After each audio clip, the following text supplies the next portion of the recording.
നമസ്കാരം.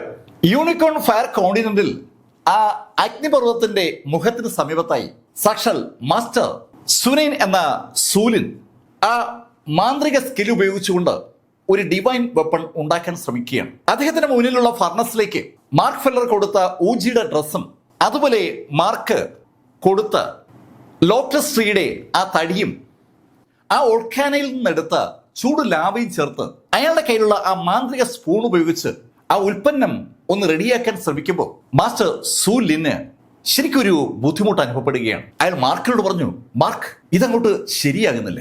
ആയിരക്കണക്കിന് വർഷങ്ങളുടെ പഴക്കമുണ്ട് ആ ലോട്ടസ് ട്രീക്ക്. അങ്കിൾ ഗുവാൻ മാർക്കിന് കൊടുത്തതാണ് ആ ലോട്ടസ് ട്രീ. ആ തടി മാർക്കിനെ അനവധി ഫൈറ്റിങ്ങിൽ പ്രൊട്ടക്ട് ചെയ്തതാണ്. ആ തടി അതിവേഗം ആ ലാവയിൽ ലയിച്ചെങ്കിലും മാസ്റ്റർ ഊജിയുടെ ഡ്രസ്സ് അനങ്ങുന്നതേയില്ല. അതങ്ങനെ തന്നെ ഇരിക്കുകയാണ്.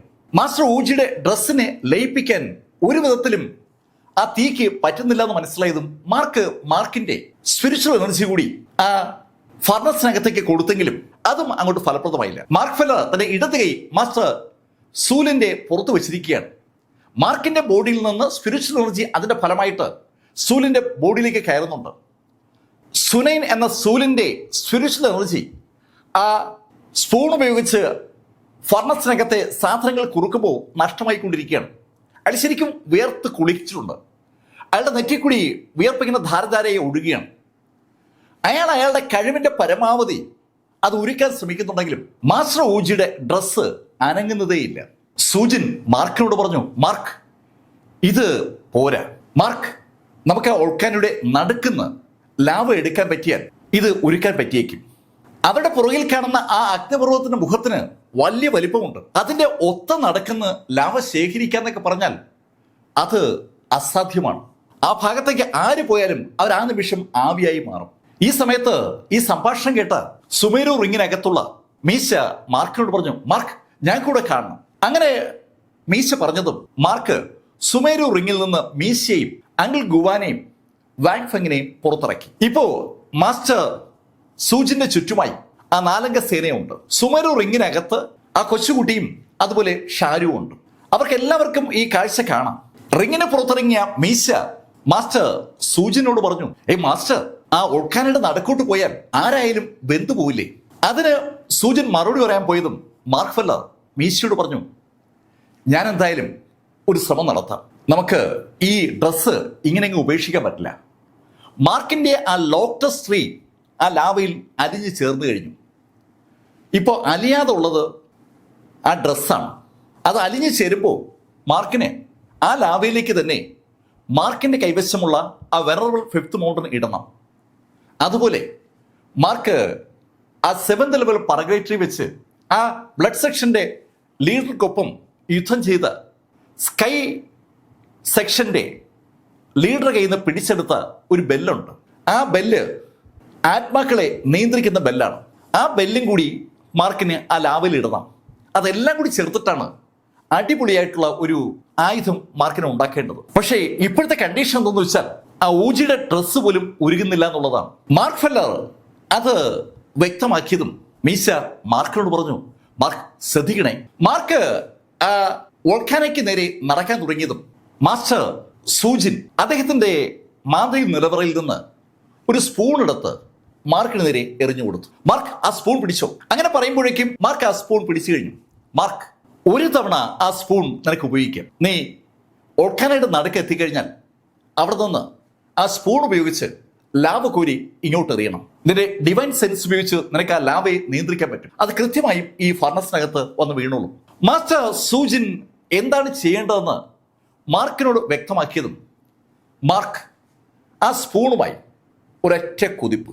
ഈ കാഴ്ച അവിടെ ഒരുപാട് ആളുകൾ കാണുന്നുണ്ട്. മാസ്റ്റർ സൂജിൻ രംഗത്ത് എത്തിയപ്പോൾ തന്നെ പലരുടെയും ശ്രദ്ധ മാസ്റ്റർ സൂജിനിലേക്ക് പതിഞ്ഞിട്ടുണ്ട്. മാസ്റ്റർ സൂജിൻ പൊക്കം കുറഞ്ഞ ഒരു മനുഷ്യനാണ്. പക്ഷെ അയാളെ സകലരും അറിയും. ഒരു മാസ്റ്റർ ആർട്ടിഫാക്ട് നിർമ്മാതാവാണ് ഈ മാസ്റ്റർ സൂജിൻ. മാർക്കിന് യഥാർത്ഥത്തിൽ അയാളുടെ വില അറിയില്ല എന്നതാണ് സത്യം. സൂജിനോട് എല്ലാ കോണ്ടിനെന്റിലുമുള്ള ആളുകൾക്ക് വല്ലാത്തൊരു ബഹുമാനമുണ്ട്. അയാൾക്ക് ഉണ്ടാക്കാൻ കഴിയുന്ന ആയുധങ്ങൾ അത്രയേറെ പവർഫുള്ളാണ്. അതറിയാവുന്നത് കൊണ്ട് തന്നെ മിക്കവാറും എല്ലാ ആളുകളും അവരവരുടെ സ്ഥലങ്ങളിൽ നിന്നുകൊണ്ട് മാസ്റ്റർ സൂജിനെയും ആ കൂടി നിൽക്കുന്ന ടീമിനെ നോക്കുമ്പോൾ മാർക്ക് ഫെല്ലർ ആ വോൾക്കാനിലേക്ക് ജമ്പ് ചെയ്ത് കഴിഞ്ഞു. ആരാണ് ജമ്പ് ചെയ്തതെന്ന് ആർക്കും അറിയത്തില്ല. സൂചിനൊപ്പം വന്ന ഒരു ചെറുപ്പക്കാരനാണ് ആ വോൾക്കാനിലേക്ക് ജമ്പ് ചെയ്തത്. അത് മാത്രമേ ആളുകൾക്ക് അറിയാവൂ. പലരും ആ കാഴ്ച കണ്ടപ്പോൾ അറിയാതെ പറഞ്ഞു പോവുകയാണ്, ഷേ ആ ചെറുപ്പക്കാരൻ എന്താ കാണിക്കുന്നത്? അങ്ങനെ ചോദിക്കുമ്പോഴേക്കും മാർക്ക് ഫെല്ലർ ആ വോൾക്കാനയുടെ നേരെ മുകളിലെത്തിയിരുന്നു. മുകളിലേക്ക് എത്തിയ മാർക്ക് നദിക്കുള്ളിലേക്ക് ഡൈവ് ചെയ്യും പോലെ ആ വോൾക്കാനയ്ക്കുള്ളിലേക്ക് അങ്ങനെ പാഞ്ഞു പോവുകയാണ്. മാർക്കിന്റെ ബോഡിയിൽ ആ ബോൺ കൾട്ടിവേഷൻ വാട്ടർ ഉപയോഗിച്ച് പ്യൂരിഫിക്കേഷനും സ്ട്രെങ്തനിങ്ങും നടത്തിയിരിക്കുന്നതുകൊണ്ട് തീ മാർക്കിനെ ബാധിക്കില്ല എന്ന ഒരു പ്രത്യേകതയുണ്ട്. പക്ഷേ മാർക്ക് ഇപ്പൊ ചാടിയിരിക്കുന്നത് ശരിക്കും അഗ്നിപർവ്വതത്തിന് അകത്തേക്കാണ്. അതിന്റെ അകത്തുള്ള തീയുടെ ചൂട് മാർക്കിന് പോലും താങ്ങാൻ കഴിയുന്നതല്ല.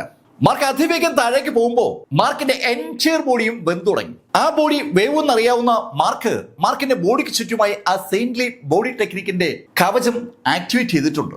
പക്ഷെ ആ കവചത്തിനൊന്നും ആ ചൂടിനകത്ത് പിടിച്ചേക്കാൻ പറ്റുന്നില്ല. മാർക്ക് താഴോട്ട് താന്നുകൊണ്ടേയിരിക്കുകയാണ്. മാർക്കിന്റെ ഡിവൈൻ സെൻസ് പോലും ശരിക്കും ആ ചൂടിൽ തകർന്ന് തരിപ്പണമാകുന്ന ഘട്ടത്തിലേക്ക് താഴ്ന്നു പോകുന്നതോടുകൂടി മാർക്ക് എത്തുന്നുണ്ട്. മാർക്ക് അതൊന്നും മൈൻഡ് ചെയ്യാതെ തന്റെ ലക്ഷ്യത്തിലേക്ക് മാത്രം കേന്ദ്രീകരിച്ചുകൊണ്ട് അതിവേഗം താഴേക്ക് വരികയാണ്. താഴേക്ക് താഴ്ന്നു വരുന്ന മാർക്ക് ഫെല്ലർക്ക് ഇനി മുന്നോട്ട് പോകാൻ കഴിയില്ല എന്ന ഒരു ശൈലി എത്തി. അതിന്റെ കാരണം മാർക്കിന് ആ നിമിഷം അനുഭവപ്പെട്ട ഒരു പ്രഷറാണ്. മാർക്ക് പെട്ടെന്ന് ആ ലാവയ്ക്കകത്ത് അങ്ങ് നിശ്ചലനായി നിന്നു. ശൂന്യതയിൽ വായുവിൽ മാർക്ക് നിൽക്കുന്നത് പോലെ ആ ലാവയിൽ മാർക്ക് അങ്ങനെ നിൽക്കുകയാണ്. മാർക്കിന് ആ അഗ്നിപർവ്വതത്തിനകത്ത് ഒരു ഡിവൈൻ സെൻസിന്റെ സാന്നിധ്യം അനുഭവപ്പെട്ടതുകൊണ്ടാണ് മാർക്ക് പെട്ടെന്ന് അങ്ങ് നിന്നത്. ആ വോൾക്കാനയ്ക്ക് താഴെ മാർക്കിന് അനുഭവപ്പെടുന്ന ആ ഡിവൈൻ സെൻസിന്റെ ഉടമ അതിശക്തനാണ് എന്നൊരു ബോധ്യവും മാർക്കിന് അനുഭവപ്പെട്ടതും മാർക്ക് ശ്വാസം പോലും എടുക്കാതെ നിശ്ചലനായി തന്നെ വിഴുങ്ങുന്ന ആ തീക്കകത്ത് നിൽക്കുകയാണ്. മാർക്കിന് ചുറ്റുമുള്ള പ്രൊട്ടക്ഷനുകൾ മാർക്കിന് ആ തീയിൽ നിന്ന് ഒരു സംരക്ഷണം നൽകുന്നുണ്ട്. പക്ഷെ അപ്പോഴും മാർക്കിന്റെ കൈയും കാലും ഒക്കെ ഏതാണ്ട് വെന്തിരിക്കുകയാണ്. മാർക്കിന്റെ ബോഡിയിൽ നിന്ന് മാംസം ഈറ്റിട്ട് താഴോട്ട് വീഴുന്നുണ്ട്. ആ മാംസം താഴോട്ട് പോകുമ്പോൾ ആവിയായി അങ്ങ് മാറുകയാണ്. മാർക്കിന്റെ ബോഡിയിൽ ഏതാണ്ട് എല്ലുകൾ മാത്രം എന്ന ശരീരത്തിലേക്ക് ഏതാണ്ട് കാര്യങ്ങൾ എത്തിക്കൊണ്ടിരിക്കുകയാണ്. മാർക്ക് പെട്ടെന്ന് മാർക്കിന്റെ ബോഡിക്ക് ചുറ്റുമുള്ള എല്ലാ പ്രൊട്ടക്ഷനും പിൻവലിച്ചു. ആ പ്രൊട്ടക്ഷന് വേണ്ടി മാർക്ക് സ്പിരിച്വൽ എനർജി ഉപയോഗിക്കുന്നുണ്ട്. ആ സ്പിരിച്വൽ എനർജി മാർക്ക് ഉപയോഗിക്കുമ്പോൾ താഴെയുള്ള അതിശക്തന് ആ സ്പിരിച്വൽ എനർജിയുടെ സാന്നിധ്യം അറിയാൻ പറ്റും. അങ്ങനെ തോന്നിയത് കൊണ്ടാണ് മാർക്ക് ആ സ്പിരിച്വൽ എനർജി ഒന്ന് പിൻവലിച്ചത്. സ്പിരിച്വൽ എനർജി പിൻവലിച്ച മാർക്ക് ഫെല്ലർ അതിവേഗം താഴേക്ക് ഒരൊറ്റ കുതിപ്പ്. താഴേക്ക് കുതിച്ച മാർക്ക് തൻ്റെ കയ്യിലെ ആ സ്പൂൺ ഉപയോഗിച്ച് ലാവ കോരി ഒരൊറ്റ ഏറി. ആ ലാവ ആ സ്പൂണിനൊപ്പം ആ വോൾക്കാനയ്ക്കകത്ത് നിന്ന് നേരെ പൊങ്ങി വന്ന് പുറത്ത് സൂജിൻ കൈകാര്യം ചെയ്യുന്ന ഫർണസിനകത്തേക്ക് വന്ന് വീണു. ആ ലാവ അതിനകത്ത് നിന്ന് വീണതും സൂജിൻ അതിവേഗം വീണ്ടും തന്റെ പ്രവർത്തനങ്ങൾ ആരംഭിച്ചു. അയാളുടെ കൈവശമുള്ള സ്പൂൺ ഉപയോഗിച്ചുകൊണ്ട് സൂജിൻ ആ ആർട്ടിഫാക്റ്റ് ഉണ്ടാക്കാനുള്ള പ്രവർത്തനങ്ങളിലേക്ക് കടക്കുമ്പോൾ ആകാശത്തൂടെ ആ ലാവ വന്നു വീണ കാഴ്ച അനവധി ആളുകൾ കണ്ടിരുന്നു. ആ കാഴ്ച കണ്ട പലരും പതുക്കെ പതുക്കെ സൂജിൻ ആ ആർട്ടിഫാക്റ്റ് ഉണ്ടാക്കുന്ന സ്ഥലത്തേക്ക് നടന്നു തുടങ്ങി. അവർക്കിപ്പോ ആ 3 പേരെ കാണാം, മീശയും ഊഫെങ്ങിനെയും അതുപോലെ ആ അങ്കിൾ ഗുവാനെയും. ആ കാഴ്ച കണ്ട നാൻകോങ്ങിനോട് അയാളുടെ അടുത്തേക്കുന്ന ആൾ പറഞ്ഞു, നാൻകോങ്, അവന്മാരെ കണ്ടിട്ട് വലിയ ശക്തി എന്നുള്ള ആളുകളായി തോന്നുന്നില്ല. നമുക്ക് അവന്മാരെ തട്ടിയാൽ സൂചന ഉണ്ടാക്കുന്ന ആ ആർട്ടിഫാക്റ്റ് നമുക്ക് എടുക്കാൻ പറ്റും. ഏയ്, അത് ശരിയാകില്ല. മാസ്റ്റർ സൂചിനെ പിണക്കുന്നത് നല്ല കാര്യമല്ല. നമുക്ക് എന്തായാലും വെയിറ്റ് ചെയ്യാം. നാൻകോങ്ങിൻ്റെ ആ അഭിപ്രായം തന്നെയാണ് മിക്കവാറും അവിടെ പല സ്ഥലത്തായി നിൽക്കുന്ന കൾട്ടിവേറ്റേഴ്സിനെല്ലാം ഉള്ളത്.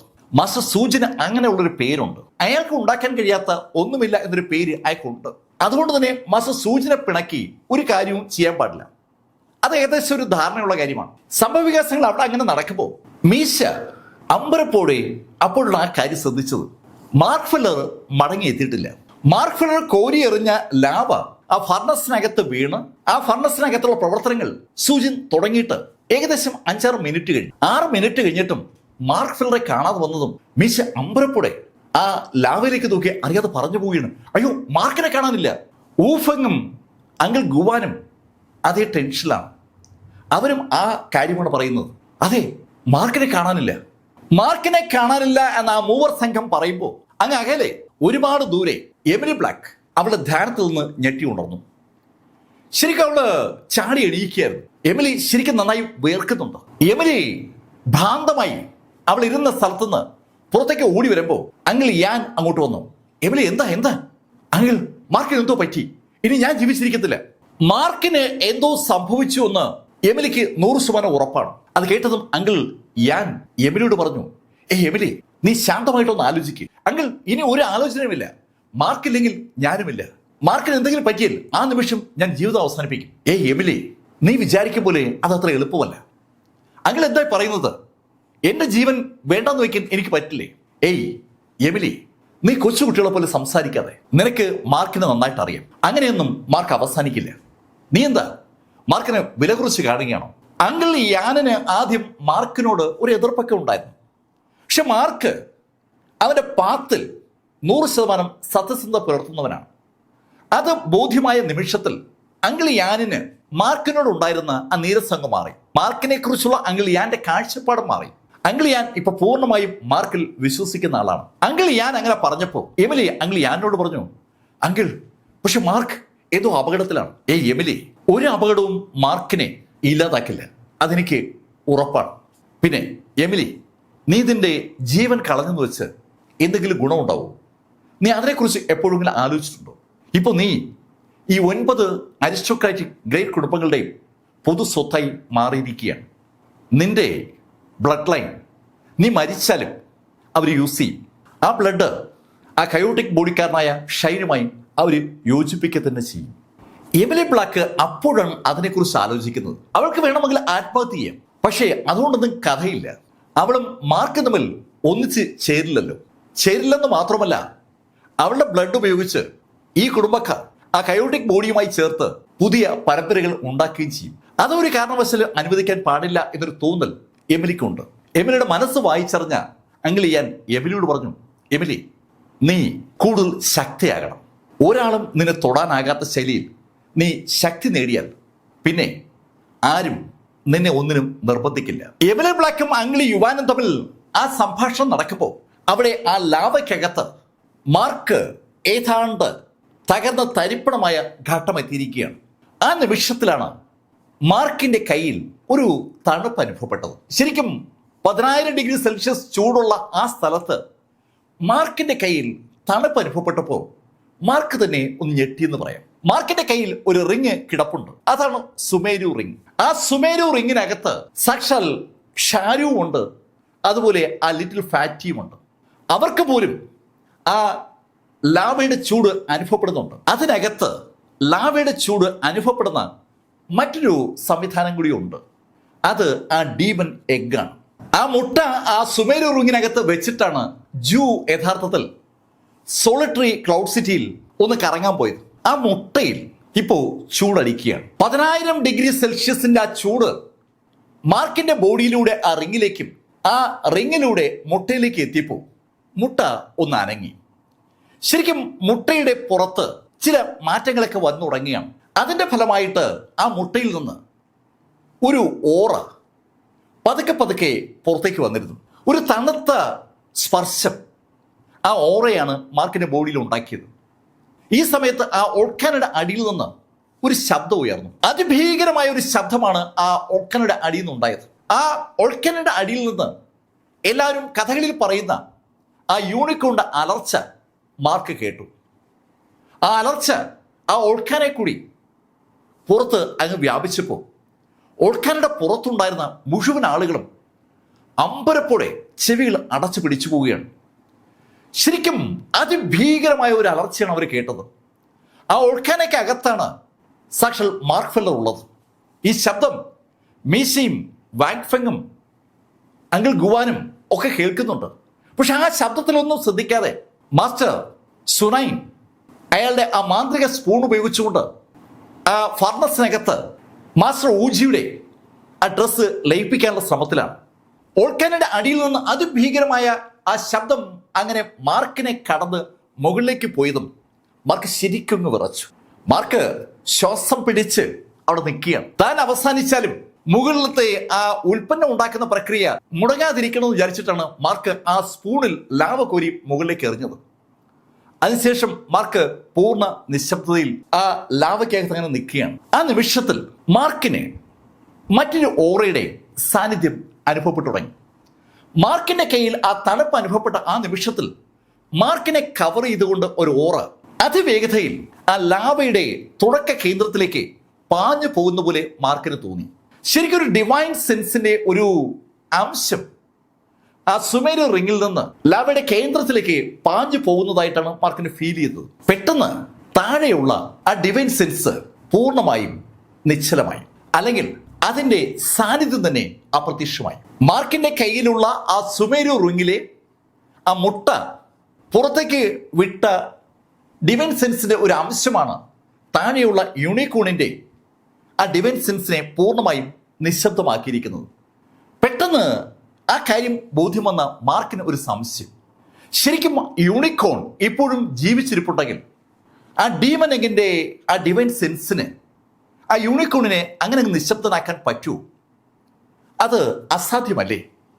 അപ്പൊ അതിന്റെ അർത്ഥം സിമ്പിളാണ്.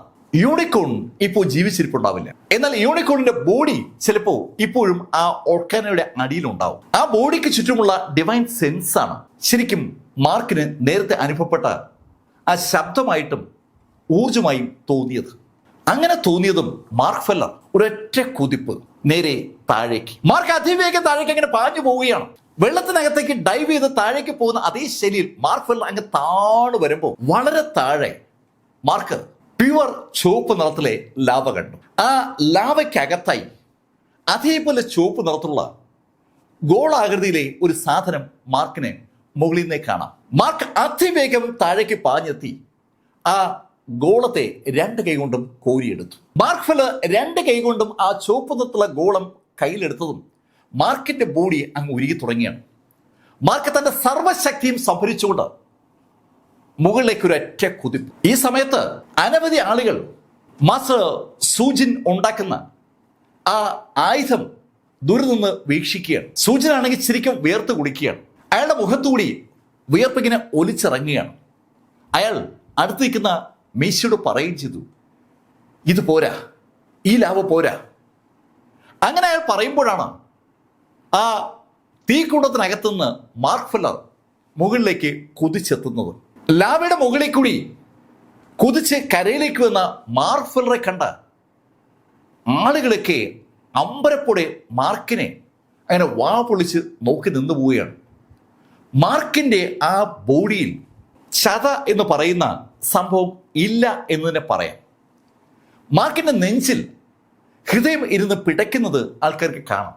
ബോൺ കൾട്ടിവേഷൻ വാട്ടർ ഉപയോഗിച്ച് മാർക്ക് കൾട്ടിവേറ്റ് ചെയ്തതുകൊണ്ട് മാർക്കിന്റെ മുഴുവൻ ഇന്റേണൽ ഓർഗൻസും സംരക്ഷിക്കപ്പെട്ടിരിക്കുകയാണ്. എല്ലാ ഇന്റേണൽ ഓർഗൻസിനെയും മാർക്കിന്റെ ആ കൾട്ടിവേഷൻ ടെക്നിക്ക് സംരക്ഷിച്ചതുകൊണ്ടാണ് മാർക്ക് ജീവനോട് സത്യത്തിൽ അവിടെ നിൽക്കുന്നത്. മാർക്ക് ഫെല്ലർ മീശയും ഊഫെങ്ങിനെയും അതുപോലെ അങ്കിൾ ഗുവാനെയും നോക്കിയിട്ട് അതിവേഗം മാസ്റ്ററുടെ അടുത്തേക്ക് വന്നു. മാസ്റ്റർ മാർക്കിനോട് പറഞ്ഞു, മാർക്ക്, ഊജിയുടെ ഡ്രസ്സ് അങ്ങോട്ട് ലയിക്കുന്നില്ല, നമ്മൾ എന്തെങ്കിലും ചെയ്തേ പറ്റൂ. അത് കേട്ടതും മാർക്ക് ഫെല്ലർ തന്റെ കയ്യിലിരിക്കുന്ന ആ ചുവന്ന നിറത്തുള്ള ആ ഗോളം ആ ഫർണസിനകത്തേക്ക് ഇട്ടു. മാർക്ക്, ഇത് ഇന്നർ കോർ അല്ലേ? അതെ മാസ്റ്റർ. അത് കേട്ടതും മാസ്റ്റർ സൂജിൻ മാർക്കിനോട് പറഞ്ഞു, മാർക്ക്, എൻ്റെ ജീവിതം ധന്യമായി. മാർക്ക്, ഇന്ന് ഞാൻ ഇവിടെ ഉണ്ടാക്കാൻ പോകുന്നത് ഈ ലോകത്തെ ഏറ്റവും ശക്തമായ ആയുധമായിരിക്കും. അങ്ങനെ പറഞ്ഞുകൊണ്ട് അയാളുടെ കയ്യിലുള്ള ആ മാന്ത്രിക സ്പൂൺ ഉപയോഗിച്ച് അതിവേഗം ആ ഫർണസിനകത്ത് ഇളക്കി തുടങ്ങി. ഇപ്പോ കഥ ആകെ മാറുകയാണ്. മാസ്റ്റർ ഊജിയുടെ ആ ഡ്രസ്സ് അതിവേഗമാണ് ആ ലാവയ്ക്കകത്ത് ലയിച്ചു ചേർന്നത്. ആ ഇന്നർ കോറിന്റെ ശക്തി സങ്കല്പങ്ങൾക്കും അതീതമാണ്. പക്ഷെ പെട്ടെന്ന് ഒരു കാര്യം സംഭവിച്ചു. ആ ആയുധത്തിന്റെ ഡിവൈൻ സെൻസ് പൂർണ്ണമായും തകർന്ന് തരിപ്പണമായി. മാസ്റ്റർ ഊജിയുടെ ഡ്രസ്സ് ലയിച്ചപ്പോൾ ഉണ്ടായ ആ ശക്തിയിൽ പിടിച്ചു നിൽക്കാൻ ആ ആയുധത്തിന്റെ ഡിവൈൻ സെൻസിന് പറ്റിയില്ല. എല്ലാ ഡിവൈൻ വെപ്പണുകൾക്കും അവരുടേതായ ഒരു സെൻസ് ഉണ്ടാവും. അതാണ് ഡിവൈൻ ആയുധങ്ങളുടെ പ്രത്യേകത എന്ന് പറയുന്നത്. ഇവിടെ അയാൾ ഉണ്ടാക്കുന്നത് ഒരു ബോക്സിംഗ് ഗ്ലൗ ആണ്. ബോക്സിങ്ങിന് ഉപയോഗിക്കുന്ന ഗ്ലൗസ് ഇല്ലേ, അതിലെ ഒരെണ്ണമാണ് ആക്ച്വലി അവിടെ അയാൾ ഉണ്ടാക്കുന്നത്. ആ ഗ്ലൗവിന് ഒരു സെൻസ് ഉണ്ടായിരുന്നു. ആ സെൻസാണ് പെട്ടെന്ന് തരിപ്പണമായത്. അത് കണ്ടതും മാസ്റ്റർ സൂജിൻ മാർക്കിനോട് പറഞ്ഞു, മാർക്ക്, നീ ഇതിൻ്റെ ഡിവൈൻ സെൻസിൽ നിന്ന് ഒരു അംശം ഇങ്ങോട്ട് അയക്കും. മാർക്ക്, ഇത് നിന്റെ ഡെസ്റ്റിനിയാണ്. കേൾക്കേണ്ട താമസം മാർക്ക് ഫെല്ലർ മാർക്കിന്റെ ഡിവൈൻ സെൻസിൽ നിന്ന് ഒരു അംശം ആ ഗ്ലൗവിലേക്ക് അയച്ചു. മാർക്കിന്റെ ഡിവൈൻ സെൻസ് ആ ഗ്ലൗവിൽ വന്ന് പതിച്ചതും ശരിക്കും മാർക്ക് ആ ഗ്ലൗവിന്റെ ഭാഗമായി മാറുകയാണ്. ആ ഡിവൈൻ സെൻസ് എത്തിയതും ഊജിന്റെ ഡ്രസ്സ് അതുവരെ അനുവർത്തിച്ച് നയം ഒന്ന് മാറ്റിയെന്ന് പറയാം. അത് പെട്ടെന്ന് ആ ഗ്ലൗവിന്റെ ഭാഗമായി മാറി. അത് കണ്ടതും മാസ്റ്റർ മാർക്കിനോട് ചോദിച്ചു, മാർക്ക്, ഇനി എന്തെങ്കിലും സാധനങ്ങളുണ്ടോ? കേൾക്കേണ്ട താമസം മാർക്ക് ആ വെനറബിൾ ഫിഫ്ത്ത് മൗണ്ടൻ എടുത്ത് മാസ്റ്ററുടെ കയ്യിലേക്ക് കൊടുത്തു. അതോടൊപ്പം ആ സോള് കൺട്രോൾ ചെയ്യുന്ന ബെല്ലും മാർക്ക് ഹാൻഡ് ഓവർ ചെയ്തു. മാർക്കിന് ആ 7th ലെവൽ പർഗേറ്ററി വെച്ച് കിട്ടിയ ആ ബെല്ലും ആ ഭൂമിയിൽ വെച്ച് കിട്ടിയ ആ വെനറബിൾ ഫിഫ്ത്ത് മൗണ്ടനും ഒക്കെ മാർക്ക് മാസ്റ്റർ കൈ കൊടുത്തതും മാസ്റ്റർ അതെല്ലാം ആ ഫർണസിനകത്തേക്ക് ഇട്ടു.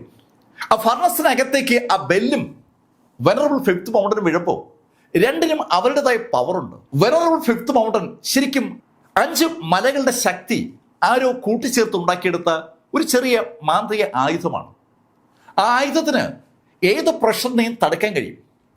ആ വെനറബിൾ ഫിഫ്ത്ത് മൗണ്ടന് പരിക്കേറ്റത് കൊണ്ടാണ് മാർക്ക് ഫെല്ലർ അതിനെ ഉപയോഗിച്ച് പുതിയ ആയുധമായി കൺവേർട്ട് ചെയ്യാൻ ശ്രമിക്കുന്നത്. ഇവിടെ ഫുൾ പവറിലുള്ള ഒറ്റ ആയുധമേ ഉള്ളൂ, അത് ആ ബെല്ലാണ്. ആ ബെല്ലിന് കേടുപാടൊന്നുമില്ല. മാർക്ക് എന്നിട്ടും ആ ബെല്ലിനെ കൂടി ആ ഗ്ലൗവിന്റെ ഭാഗമാക്കാനായി വിട്ടുകൊടുത്തതാണ്.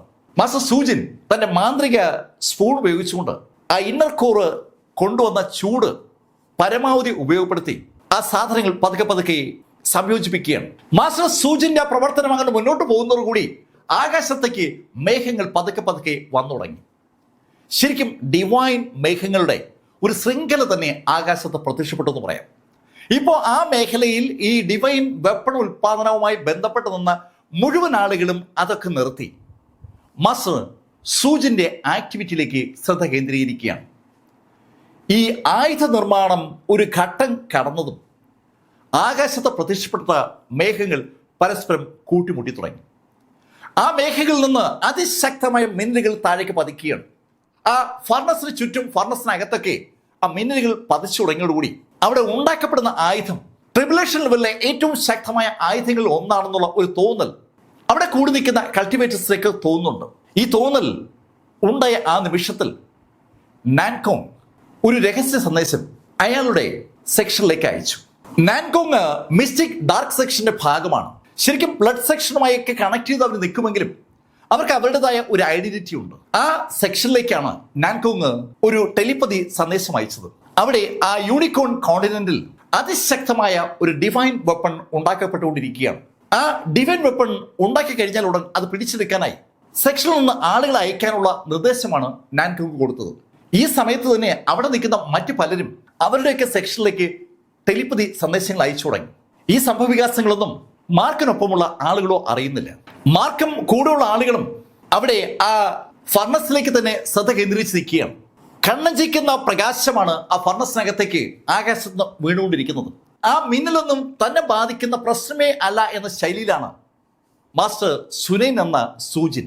അയാള് പൂർണ്ണമായിട്ടും ആ പ്രക്രിയയിൽ അങ്ങനെ മുഴുകിയിരിക്കുകയാണ്.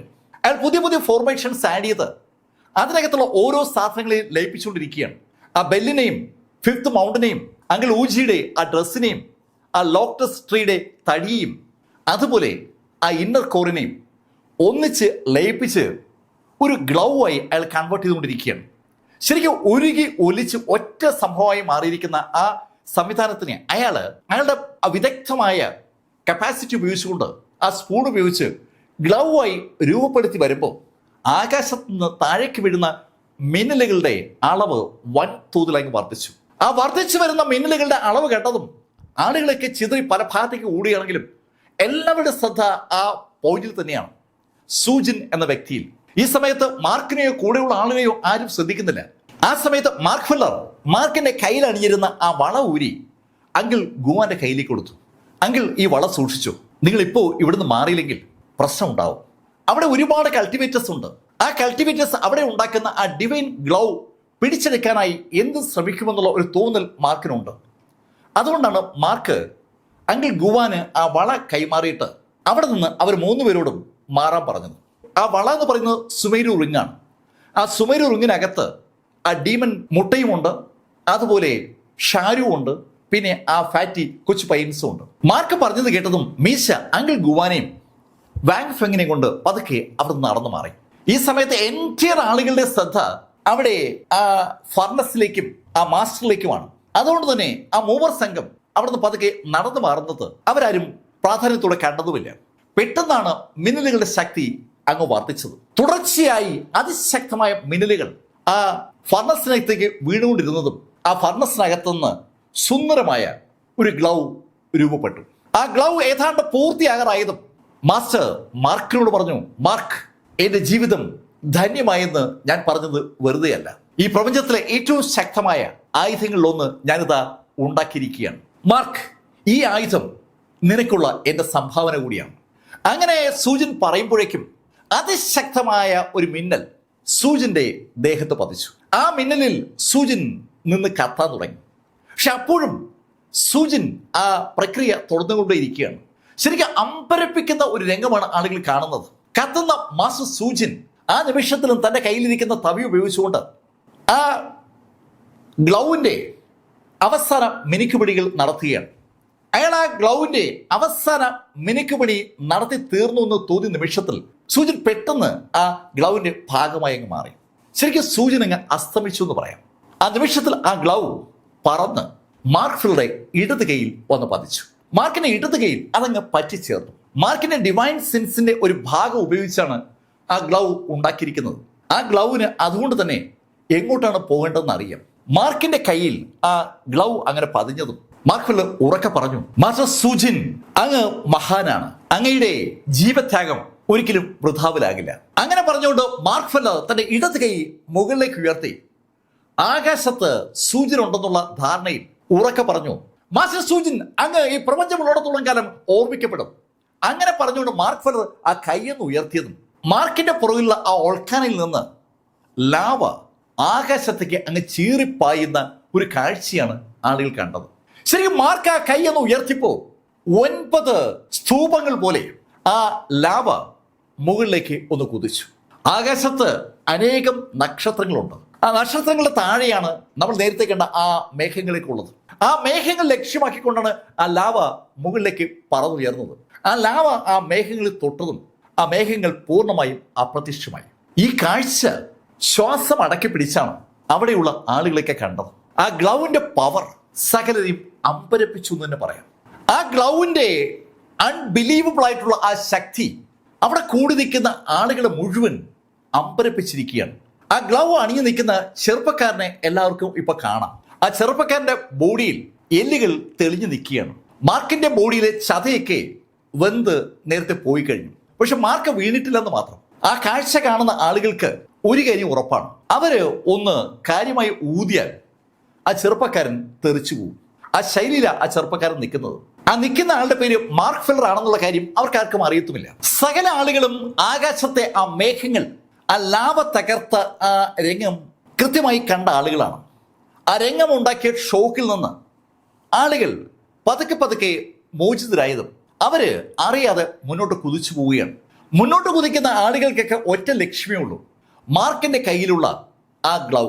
ആ ഗ്ലൗ പിടിച്ചെടുക്കാൻ കഴിയുക മാർക്കിന്റെ അടുത്ത് ആദ്യം ഓടിയെത്തുന്ന ആളുകൾക്കാണ്. അവിടെ എല്ലും തൊലിയുമായി നിൽക്കുന്ന ആ ചെറുപ്പക്കാരന്റെ കയ്യിൽ ഇരിക്കുന്ന ആ ഗ്ലൗ പിടിച്ചെടുക്കണം എന്ന ഒറ്റ ഉദ്ദേശത്തോടു കൂടി മുന്നോട്ട് കുതിച്ച 2 യോദ്ധാക്കൾ മാർക്കിന്റെ അടുത്ത് എത്തിയതും മാർക്ക്ഫിൽഡ് ആ കൈ ഒന്ന് അനക്കിയതും ഒരേ നിമിഷത്തിലാണ്. മാർക്ക് കൈയൊന്ന് അനക്കിയതും മാർക്ക്ഫിൽഡുടെ തൊട്ടു പുറകിൽ നിന്ന് ആ ലാവ വീണ്ടും മുകളിലേക്ക് ഉയർന്നു. മാർക്കിന്റെ തലയ്ക്ക് മുകളിൽ കൂടി ആ ലാവ മാർക്കിനടുത്തേക്ക് ഓടി വന്ന് ആ 2 ചെറുപ്പക്കാരുടെ പുറത്ത് വീണു. അനവധി ആളുകൾ ആ ഭാഗത്തേക്ക് ഓടി വരുമ്പോഴാണ് അവരാ കാഴ്ച കാണുന്നത്. ഒറ്റ കൈയിൽ ഗ്ലൗ അണിഞ്ഞു നിൽക്കുന്ന ആ ചെറുപ്പക്കാരന്റെ തൊട്ടു മുന്നിൽ ഓടിയെത്തിയ ആ 2 കൾട്ടിവേറ്ററുടെയും മുകളിലേക്ക് പുറകിലുള്ള ഒൾക്കാനയിൽ നിന്ന് ലാവ വന്ന് വീണു. ആ ലാവ ആ ചെറുപ്പക്കാരുടെ പുറത്ത് വീണതും ആ ചെറുപ്പക്കാർ വെറുമൊരു ഓർമ്മയായി അങ്ങ് മാറുകയാണ്. ശരിക്കും ആ 2 ചെറുപ്പക്കാരും ശൂന്യതയിൽ അങ്ങ് ലയിച്ചു ചേർന്നു. പെട്ടെന്ന് ഓടി വന്ന ആളുകളൊക്കെ അറിയാതെ നിന്നു പോവുകയാണ്. ആ ചെറുപ്പക്കാരന്റെ കയ്യിലെ ഗ്ലൗവിന്റെ ശക്തി അവരെ അമ്പരപ്പിച്ചു എന്ന് പറയാം. ഈ നിമിഷത്തിലാണ് അവിടേക്ക് അനവധി ആളുകൾ പറന്നിറങ്ങിയ ആളുകളുടെ കൂട്ടത്തിൽ ഒരു പ്രായമുള്ള സ്ത്രീയുണ്ട്. ആ സ്ത്രീയുടെ ശബ്ദം ശരിക്കും നന്നായി മുഴങ്ങുന്നുണ്ട്. മാർക്ക് ഫെല്ലർ, നീ എന്റെ കൂട്ടത്തിലുള്ള ആളുകളെ കൊന്നിട്ട് ഞങ്ങളുടെ ബെല്ല് അടിച്ചു മാറ്റിയ വ്യക്തിയാണ്. അതുകൊണ്ട് ആ ഗ്ലൗ നീ എനിക്ക് നൽകിയാൽ നിന്നെ ഞാൻ അധികം വേദനിപ്പിക്കാതെ കൊല്ലാം. മാർക്കിനെ എന്തായാലും കൊല്ലും, പക്ഷേ വേദനിപ്പിക്കാതെ കൊല്ലാം എന്നൊരു ഓഫറാണ് ആ വന്ന പ്രായമുള്ള സ്ത്രീ മുന്നോട്ട് വെച്ചത്. ആ സ്ത്രീയെ കണ്ടപ്പോൾ നാൻകോങ് ഒന്ന് വിളറി. ആ വന്നിരിക്കുന്നത് സ്കൈ സെക്ഷന്റെ പാലസ് മാസ്റ്ററാണ്, സെക്ഷൻ മാസ്റ്റർ. അവര് ഒരു 8th ലെവൽ ട്രൂ സൈറ്റ് ആണ്, അതിശക്തിയാണ്. മിങ് ഫാമിലിയിലെ യൂന മിങ് എന്ന ആ ലേഡിയെ കണ്ടതും മറ്റ് കൾട്ടിവേറ്റേഴ്സ് ഒക്കെ പതുക്കെ പുറകോട്ട് മാറി.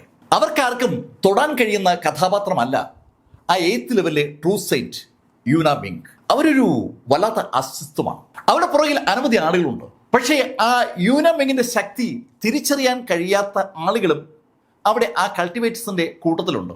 ഒരു ചെറുപ്പക്കാരൻ ഉറക്കെ പറഞ്ഞു, മാസ്റ്റർ യൂന മിങ്, നിങ്ങള് എല്ലാം അങ്ങ് സ്വന്തമാക്കാമെന്ന് സ്വയം കരുതിയാൽ അതങ്ങനെ ശരിയാകില്ലല്ലോ. ആ ചെറുപ്പക്കാരന് അവന്റെ ശക്തിയിൽ പൂർണ്ണ വിശ്വാസമുണ്ട്. അതുകൊണ്ടാണ് അവന് ആ ശൈലി സംസാരിച്ചത്. പക്ഷെ അവൻ അങ്ങനെ സംസാരിച്ചതും പെട്ടെന്നാണ് ഒരു സോൺ ലൈറ്റ് അവന്റെ പുറത്തുനിന്ന് പതിക്കുന്നത്. എന്താണ് സംഭവിച്ചതെന്ന് അവന് മനസ്സിലാകും മുമ്പ് അവൻ കൃത്യം 2 കഷ്ണങ്ങളായിട്ട് അങ്ങ് മുറിഞ്ഞു.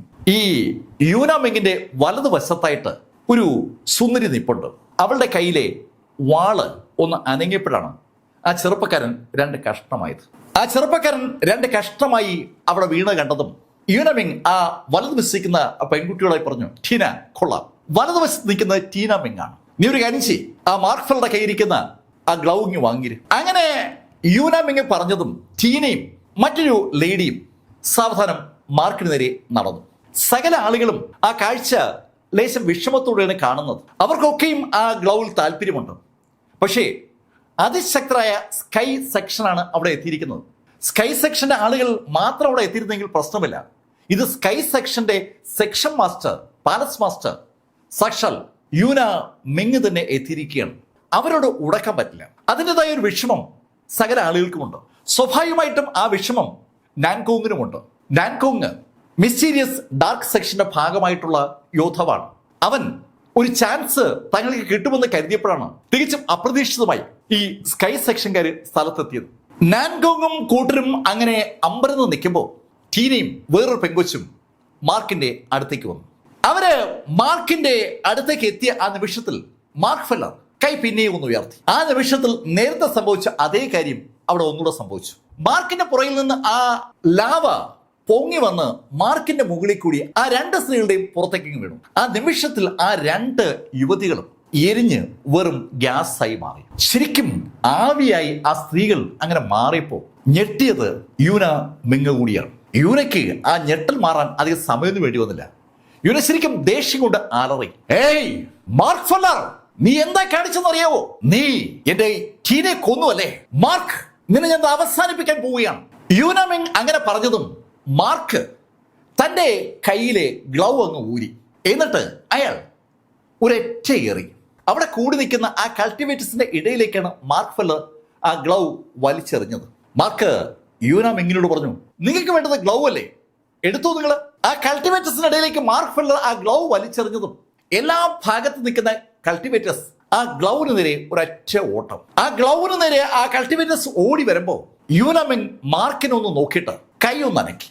അവര് കൈ ഒന്ന് അനക്കിയതും അവരുടെ വലത് കൈയുടെ ആ അനക്കത്തിന്റെ ഫലമായിട്ട് അവരുടെ കൈക്ക് ചുറ്റുമായി പച്ച നിറത്തിൽ ഒരു പുകയുണ്ടായി. ആ പുക കണ്ണടച്ച് തുറക്കുന്ന വേഗതയിൽ ശരിക്കും ഒരു വലിയ ക്ലൗഡായി മാറി. വലിയൊരു പച്ച നിറത്തിലുള്ള മേഘം. ആ മേഘം പെട്ടെന്നാണ് ആ ഗ്ലൗവിന് നേരെ ഓടി അടുക്കുന്ന ആ യോദ്ധാക്കളുടെ തലയ്ക്ക് മുകളിലേക്ക് പാഞ്ഞു വരുന്നത്. ആ മേഘം അവരുടെ തലയ്ക്ക് മുകളിലേക്ക് വന്നതും ആ മേഘത്തിൽ നിന്ന് 100 കണക്കിന് പച്ച നിറത്തിലുള്ള പാമ്പുകൾ ആ യോദ്ധാക്കളുടെ മുകളിലേക്ക് പാഞ്ഞു കയറി. ആ പാമ്പുകൾ തങ്ങൾക്ക് നേരെ പാഞ്ഞു വരുന്ന കണ്ടതും ആ കൾട്ടിവേറ്റേഴ്സ് അതിവേഗം അവരുടെ ഡിഫൻസ് മെക്കാനിസംസ് ആക്ടിവേറ്റ് ചെയ്തിട്ട് അതിവേഗം അവിടുന്ന് ഓടി മാറി. ഒരു ചെറിയ ടെക്നിക്കിലൂടെ യൂന മിങ് ആ കൾട്ടിവേറ്റേഴ്സിനെ മുഴുവൻ അവിടുന്ന് പിൻവലിച്ച ആ നിമിഷത്തിൽ ഒരു ആക്ഷൻ കൊണ്ട് ആ ഗ്ലൗ അവിടെ കയ്യിലെടുത്തു. അവർ ആ ഗ്ലൗ തിരിച്ചു മറിച്ചു എന്ന് നോക്കി. ഹേയ് മാർക്ക് ഫെല്ലർ, ഈ ഗ്ലൗ ഞങ്ങൾക്ക് അവകാശപ്പെട്ടതാണ്. ഞങ്ങളുടെ അടുത്തുനിന്ന് നീ മോഷ്ടിച്ചുകൊണ്ട് പോയ സോൾ ഹണ്ടിങ് ബെല്ല് ഉപയോഗിച്ചാണ് നീ ഗ്ലൗ ഉണ്ടാക്കിയത്, അതുകൊണ്ട് ഇത് ഞങ്ങൾക്കുള്ളതാണ്. അങ്ങനെ ആ സ്ത്രീ പറഞ്ഞതും നല്ല മുഴക്കമുള്ള ഒരു ശബ്ദം അവിടെ കേട്ടു. ഏയ് യൂന, നീ അത് അങ്ങനെ തീരുമാനിച്ചാൽ എങ്ങനെ ശരിയാകും? അങ്ങനെ ചോദിച്ചുകൊണ്ട് അവിടേക്ക് വന്നത് സാക്ഷാൽ ഷൂ യുവാനാണ്. ഷൂ യുവാൻ മിസ്റ്റീരിയസ് ഡാർക്ക് സെക്ഷന്റെ പാലസ് മാസ്റ്ററാണ്. വലിയ കൊട്ടാരങ്ങളാണ് ഈ മിസ്റ്റീരിയസ് ഡാർക്ക് സെക്ഷനും അതുപോലെ സ്കൈ സെക്ഷനും ഒക്കെ ഉള്ളത്. അതുകൊണ്ടാണ് സെക്ഷൻ മാസ്റ്റേഴ്സിനെ അവർ പാലസ് മാസ്റ്റേഴ്സ് എന്ന് വിളിക്കുക. ഷൂ യുവാനെ കണ്ടപ്പോ യൂന മിങ്ങിന്റെ മുഖം ഒന്ന് മങ്ങി. യൂന ഷൂ യുവാനെ ഒന്ന് സൂക്ഷിച്ചു നോക്കിയിട്ട് അയാളോട് പറഞ്ഞു, ഏയ് യുവാൻ, എന്നോട് മത്സരിക്കാനാണോ ഭാവം? ഏയ് യൂന, നിന്നോട് മത്സരിക്കാൻ എനിക്ക് മടിയൊന്നുമില്ല, പക്ഷേ തൽക്കാലം ഞാൻ മത്സരിക്കാൻ ഉദ്ദേശിക്കുന്നില്ല. എനിക്ക് നിന്റെ കയ്യിലിരിക്കുന്ന ആ ഗ്ലൗ വേണമെന്ന് ഒരു നിർബന്ധവുമില്ല. പകരം നീ എനിക്ക് ചില കാര്യങ്ങൾ നൽകണം. എനിക്കൊരു ഡിവൈൻ ആർട്ടിഫാക്റ്റ് വേണം, പിന്നെ നിങ്ങളുടെ കൈവശമുള്ള 3 മിസ്റ്റിക് വേൾഡുകളും വേണം. അതിനു പുറമെ ഇമ്മോർട്ടൽ ബൈൻഡിങ് റോപ്പും വേണം. 3 കാര്യങ്ങളാണ് ഇവിടെ ഇപ്പോ ഷൂ യുവാൻ ചോദിച്ചിരിക്കുന്നത്. അത് മുഴുവൻ ആ സ്കൈ സെക്ഷൻ ആളുകൾ കൊടുക്കുകയാണെങ്കിൽ മിസ്റ്റീരിയസ് ഡാർക്ക് സെക്ഷൻകാർ അവിടെ ഒരു പ്രശ്നം ഉണ്ടാക്കില്ല. മിസ്റ്റീരിയസ് ഡാർക്ക് സെക്ഷൻ ചോദിച്ച കാര്യങ്ങളൊക്കെ വളരെ വളരെ വലുതാണ്. അതറിയാവുന്ന യൂനാമിങ് ഉറക്കെ ഷൂ യുവാനോട് പറഞ്ഞു, ഏയ് യുവാൻ, നിങ്ങളെന്താ അതിനെ കളിയാക്കിയാണോ? ഇതൊരു വലിയ കൊള്ളയല്ലേ നിങ്ങൾ ചെയ്യുന്നത്? ഹേയ് യൂന, നിനക്ക് ലഭിച്ചിരിക്കുന്നത് ട്രിബുലേഷൻ ലെവലിലെ ഒരു മാന്ത്രിക ആയുധമാണ്. അത് നിനക്ക് ലഭിക്കണമെങ്കിൽ ചിലതൊക്കെ നമുക്ക് നൽകണം. പിന്നെ നിനക്കറിയാമല്ലോ സാഹചര്യങ്ങളുടെ സമ്മർദ്ദം എത്രത്തോളം വലുതാണെന്ന്. ഷൂ യുവാൻ പറയുന്നതിന്റെ ഉള്ളിൽ ഒരു കാര്യമുണ്ട്. അവിടെ ആ ഡിവൈൻ ആയുധം ഉണ്ടായ കഥ ഇപ്പോൾ പല സ്ഥലത്തും അറിഞ്ഞിട്ടുണ്ടാവും. ബ്ലഡ് സെക്ഷനുമായി ബന്ധപ്പെട്ട് പ്രവർത്തിക്കുന്ന ടീമുകളാണ് ഈ സ്കൈ സെക്ഷനും അതുപോലെ മിസ്റ്റീരിയസ് ഡാർക്ക് സെക്ഷനും. അവർ രണ്ടുപേരും വിവരം അറിഞ്ഞെങ്കിൽ ഉറപ്പായും ബ്ലഡ് സെക്ഷനും വിവരം അറിയും. ബ്ലഡ് സെക്ഷനിൽ വിവരം അറിഞ്ഞാൽ സാക്ഷാൽ ഈവിൾ ടെർമിനേറ്ററും വിവരം അറിയും. ഈവിൾ ടെർമിനേറ്റർ അവിടെ പാഞ്ഞിറങ്ങിയാൽ പിന്നെ അവർക്കാർക്കും ഒരു രക്ഷയുണ്ടാവില്ല. അതുപോലെ തന്നെ അവിടെ ഹീമനുമുണ്ട്. ഹീമൻ സാധാരണഗതിയിൽ ഇത്തരം പരിപാടികളിൽ പങ്കെടുക്കില്ല. പക്ഷെ അബദ്ധവശാൽ ഹീമൻ കൂടി ആ ഈവിൾ ടെർമിനേറ്റർക്ക് ഒപ്പം എത്തിയാൽ പിന്നെ അവിടെ നിൽക്കുന്ന ആര് വിചാരിച്ചാലും അവരെ തോൽപ്പിക്കാനാവില്ല. അത് ഈ സ്കൈ സെക്ഷന്റെ ലീഡറായ യൂന മെങ്ങിന് അറിയാം. യൂന ഷൂ യുവാനോട് പറഞ്ഞു, ഞാൻ നിങ്ങൾക്ക് ഇമ്മോർട്ടൽ ബൈൻഡിങ് റോപ്പ് തരാം, പിന്നെ 2 മിസ്റ്റിക് വേൾഡും തരാം. അതിനപ്പുറം ഒന്നും പറ്റത്തില്ല. ഓക്കെ, അതെങ്കിൽ അത്. പക്ഷെ ഒരു കാര്യം, പക്ഷെ നമ്മൾ അതിന്റെ പേരിൽ പ്രതിജ്ഞ ചെയ്യണം. അവരുടെ 2 പേരുടെയും കൾട്ടിവേഷൻ പാത്തിന്റെ പേരിൽ അവർ പ്രതിജ്ഞ ചെയ്യണമെന്നാണ് ഷൂ യുവാൻ മിങ്ങിനോട് പറഞ്ഞത്. അത് കേട്ടതും മിങ് രണ്ടാമതൊന്നും ആലോചിക്കാതെ ആ പ്രതിജ്ഞ ചെയ്തു. ഓക്കെ, ഞാൻ വാക്ക് തരുന്നു. ഈ ഗ്ലൗവിന് പകരമായി ഞാൻ നിങ്ങൾക്ക് ഇമ്മോർട്ടൽ ബൈൻഡിങ് റോപ്പും അതുപോലെ 2 മിസ്റ്റിക് വേൾഡുകളും നൽകും. അവിടെ കൂടി നിൽക്കുന്ന അതിശക്തരായ ആളുകൾക്കിടയിൽ ഏറ്റവും ശക്തരായ 2 സെക്ഷനുകളാണ് ഈ സ്കൈ സെക്ഷനും അതുപോലെ മിസ്റ്റീരിയസ് ഡാർക്ക് സെക്ഷനും. അവർ തമ്മിൽ ഒരു ഒത്തുതീർപ്പായിരിക്കുകയാണ്. മാർക്ക് ഫെല്ലർ തീരെ പ്രതീക്ഷിക്കാത്ത ഒരു കാര്യമാണ് സംഭവിച്ചിരിക്കുന്നത്. മാർക്ക് അവിടെ ആളുകൾ തമ്മിൽ അടികൂടട്ടെ എന്ന് കരുതിയിട്ടാണ് യഥാർത്ഥത്തിൽ ആ ഗ്ലൗ അവിടേക്ക് എറിഞ്ഞു കൊടുത്തത്. പക്ഷേ മാർക്ക് പ്രതീക്ഷിച്ച ആ അടികൂടൽ നടന്നില്ല. ആ പ്രായമുള്ള ആള് ഷൂ യുവാൻ ശരിക്കൊരു കുറുക്കനാണ്. അയാള് അടി ഉണ്ടാക്കാതെ ആ സാഹചര്യം ഉപയോഗിച്ച് 2 മിസ്റ്റിക് വേൾഡും ഒരു ഇമ്മോർട്ടൽ ബൈൻഡിങ് റോപ്പും സ്വന്തമാക്കിയിരിക്കുകയാണ്. ഏതൊരാളെയും വരിഞ്ഞു കെട്ടാൻ കപ്പാസിറ്റി ഉള്ള ഒരു റോപ്പാണ് ഈ ഇമ്മോർട്ടൽ ബൈൻഡിങ് റോപ്പ്. മാർക്ക് ഫെല്ലർക്ക് പണ്ടൊരിക്കൽ ആ ബൈൻഡിങ് റോപ്പിനാൽ കെട്ടപ്പെട്ട അനുഭവമുണ്ട്. അതിനേക്കാൾ ശക്തമായ റോപ്പുകളുമുണ്ട്. ആ കൂട്ടത്തിൽ ഏതോ ഒന്നാണ് ഇവിടെ ഈ സ്കൈ സെക്ഷൻകാര് ആ മിസ്റ്റീരിയസ് ഡാർക്ക് സെക്ഷൻ കൊടുക്കാന്ന് പറഞ്ഞത്. മാർക്ക് അതിനെക്കുറിച്ച് ആലോചിക്കുമ്പോൾ ആ ലേഡി മാർക്കിന് നേരെ തിരിഞ്ഞു. മാർക്ക് ഫെല്ലർ, ഇനി നിന്റെ കാര്യം. നീ എന്റെ 2 സബോർഡിനേറ്റ്സിനെ എന്റെ കൺമുന്നിൽ വെച്ചാണ് കൊന്നത്. അതിന്റെ ഫലം നീ അനുഭവിച്ചില്ലേ പറ്റൂ. അങ്ങനെ പറഞ്ഞ ആ സ്ത്രീ അവിടെ കൈ ഒന്ന് ഉയർത്താൻ പോയതും മാർക്ക് ഫെല്ലർ ആ സ്ത്രീയോട് പറഞ്ഞു, ഹേയ്, നിങ്ങൾ വിചാരിക്കുന്നൊന്നും നടക്കില്ല. മാർക്കിന്റെ ആ ഡയലോഗിൽ എന്തോ ഒരു കുഴപ്പമുണ്ടല്ലോ എന്ന് ആ സ്ത്രീക്ക് തോന്നുമ്പോഴേക്കും മാർക്ക് പുറകോട്ടൊരൊറ്റ ജമ്പ്. മാർക്ക് ആ ഓൾക്കാനയ്ക്ക് അകത്തേക്കാണ് ചാടിയത്. ആ അഗ്നിപർവ്വതത്തിനകത്തേക്ക് മാർക്ക് അങ്ങ് ചാടുമ്പോൾ യൂനാമിങ് മറ്റൊരു കാര്യം കൂടി തിരിച്ചറിഞ്ഞു. അവരുടെ കയ്യിലിരുന്ന ആ ഗ്ലൗ അവിടെ കയ്യിൽ നിന്ന് മാർക്കിനടുത്തേക്ക് പാഞ്ഞു പോയി എന്നുള്ള കാര്യം. ശരിക്കും ആ ഗ്ലൗവിനകത്ത് മാർക്കിന്റെ ഡിവൈൻ സെൻസ് ഉണ്ട്. മാർക്ക് വിചാരിക്കും പോലെ ആ ഗ്ലൗ പെരുമാറും. മാർക്ക് ആ ഗ്ലൗവിനെ തന്റെ കയ്യിലേക്ക് വിളിച്ചതും ആ ഗ്ലൗ ഓട്ടോമാറ്റിക്കായിട്ട് മാർക്കിന്റെ ഇടത് കയ്യിൽ വന്നങ്ങ് കയറി. മാർക്ക് ഫെല്ലർ ആ ഗ്ലൗവുമായിട്ടാണ് ആ ഓൾക്കാനയ്ക്കകത്തേക്ക് അങ്ങ് താഴ്ന്നത്. മാർക്കും ഗ്ലൗവുമായി ആ ഓൾക്കാനയ്ക്കകത്തേക്ക് അങ്ങ് താണു പോയതും ഞെട്ടിയത് സാക്ഷാൽ യൂന മിങ്ങാണ്. യൂന വൻ വില കൊടുത്താണ് ആ ഗ്ലൗ ഇപ്പോൾ യഥാർത്ഥത്തിൽ വാങ്ങിച്ചത്. 2 മിസ്റ്റിക് വേൾഡും അതുപോലെ ഒരു ഇമോർട്ടൽ ബൈൻഡിങ് റോപ്പും അവര് ആ മിസ്റ്റീരിയസ് ഡാർക്ക് സെക്ഷന് കൊടുത്തതാണ്. മാർക്ക് ഫെല്ലർ ആ ഗ്ലൗവുമായി ആ ഓൾക്കാനയ്ക്ക് അകത്തേക്ക് ചാടുമെന്ന് സ്വപ്നത്തിൽ പോലും ആ മിങ്ക് കരുതിയിരുന്നില്ല. യൂന മിങ്ങിന്റെ മുഖത്തേക്ക് നോക്കുന്ന ആർക്കും അവർക്ക് പറ്റിയ ആ അബദ്ധം വായിച്ചെടുക്കാൻ പറ്റും. ആ നിമിഷത്തിലാണ് സാക്ഷാൽ ഷു യുവാൻ യൂനയോട് ആ ചോദ്യം ചോദിക്കുന്നത്. ഏയ് മിങ്ക്, അപ്പൊ അത് പോയല്ലേ? ആ ഗ്ലൗ പോയതിന്റെ വിഷമത്തിൽ നിൽക്കുന്ന മിങ്കിന് അത് കേട്ടതും ശരിക്കും ദേഷ്യം ഇരച്ചു കയറി. ഷട്ടപ്പ്! അങ്ങനെ അവർ പറയുമ്പോഴേക്കും നാൻകോങ് അവിടേക്ക് 2 ആളുകളെ വലിച്ചിഴച്ച് കൊണ്ടുവരികയാണ്. അവിടേക്ക് അയാൾ കൊണ്ടുവന്നത് സാക്ഷാൽ അങ്കിൾ ഗുവാനെയും പിന്നെ വാങ് ഫെങ്ങിനെയുമാണ്. ഈ വാങ് ഫെങ്ങും അങ്കിൾ ഗുവാനും മീശയും അവിടെ സംഘർഷം ഉടലെടുത്ത സമയത്ത് അവിടുന്ന് പതുക്കെ മൂവ് ചെയ്യുന്നത് ആരുടെയും ശ്രദ്ധയപ്പെടാതെയാണ്. പക്ഷേ നാൻകോങ്ങിന്റെ കണ്ണിൽ അവർ പെട്ടു. നാൻകോങ് അവരെ ആക്രമിച്ചതും മീശ ഓടി രക്ഷപ്പെട്ടു. പക്ഷേ അങ്കിൾ ഗുവാനും വാങ് ഫെങ്ങിനും ഓടാൻ പറ്റിയില്ല.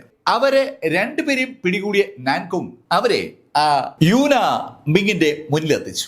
ഇവർ ആ മാർക്കിനൊപ്പമുള്ള ആളുകളാണ്. അങ്ങനെ പറഞ്ഞുകൊണ്ടാണ് നാൻകോങ് അവർ 2 പേരെയും അവരുടെ മുന്നിലേക്ക് വലിച്ചെറിഞ്ഞത്. നാൻകോങ് തന്നെ അവർക്ക് കാര്യമായി തല്ല് കൊടുത്തിട്ടുണ്ട്. പരിക്കേറ്റ വാങ് ഫെങ്ങും അങ്കിൾ ഗുവാനും എണീക്കാൻ ശ്രമിച്ചതും യൂന മിങ് അവരോടായി ചോദിച്ചു, ഏയ് എവിടെ നിങ്ങളുടെ സുഹൃത്ത് മാർക്ക് ഫെല്ലർ? ഹോളിവുഡ്, ഞങ്ങൾ ഇവിടുന്ന് പോകുമ്പോൾ മാർക്ക് ഇവിടെ ഉണ്ടായിരുന്നു. അങ്ങനെ പറയാനേ അങ്കിൾ ഗുവാന് അറിയുമായിരുന്നുള്ളൂ. അങ്കിൾ ഗുവാൻ അത് പറഞ്ഞതും മിങ് അയാളോട് പറഞ്ഞു, നിന്റെയൊക്കെ ആ സുഹൃത്തുണ്ടല്ലോ, അവൻ എന്നെ പറ്റിച്ചിട്ട് ഈ ഓൾഖാനയിലേക്ക് ചാടിയിരിക്കുകയാണ്. ഓൾഖാനയിലേക്ക് ചാടിയെന്നു? അതെ, ഓൾഖാനയിലേക്ക് ചാടിയിരിക്കുകയാണ്. ഓൾഖാനയ്ക്ക് അകത്തേറി ഒളിച്ചിരിക്കാമെന്നാണ് അവൻ കരുതിയിരിക്കുന്നത്. അതൊന്നും നടക്കത്തില്ല. അങ്ങനെ പറഞ്ഞ അവർ വളരെ കാഷ്വലായിട്ട് കൈയൊന്ന് അനക്കിയതും അങ്കിൾ ഗുവാനും അതുപോലെ വാങ് ഫെങ്ങും തറയിലേക്ക് തെറിച്ചു വീണു.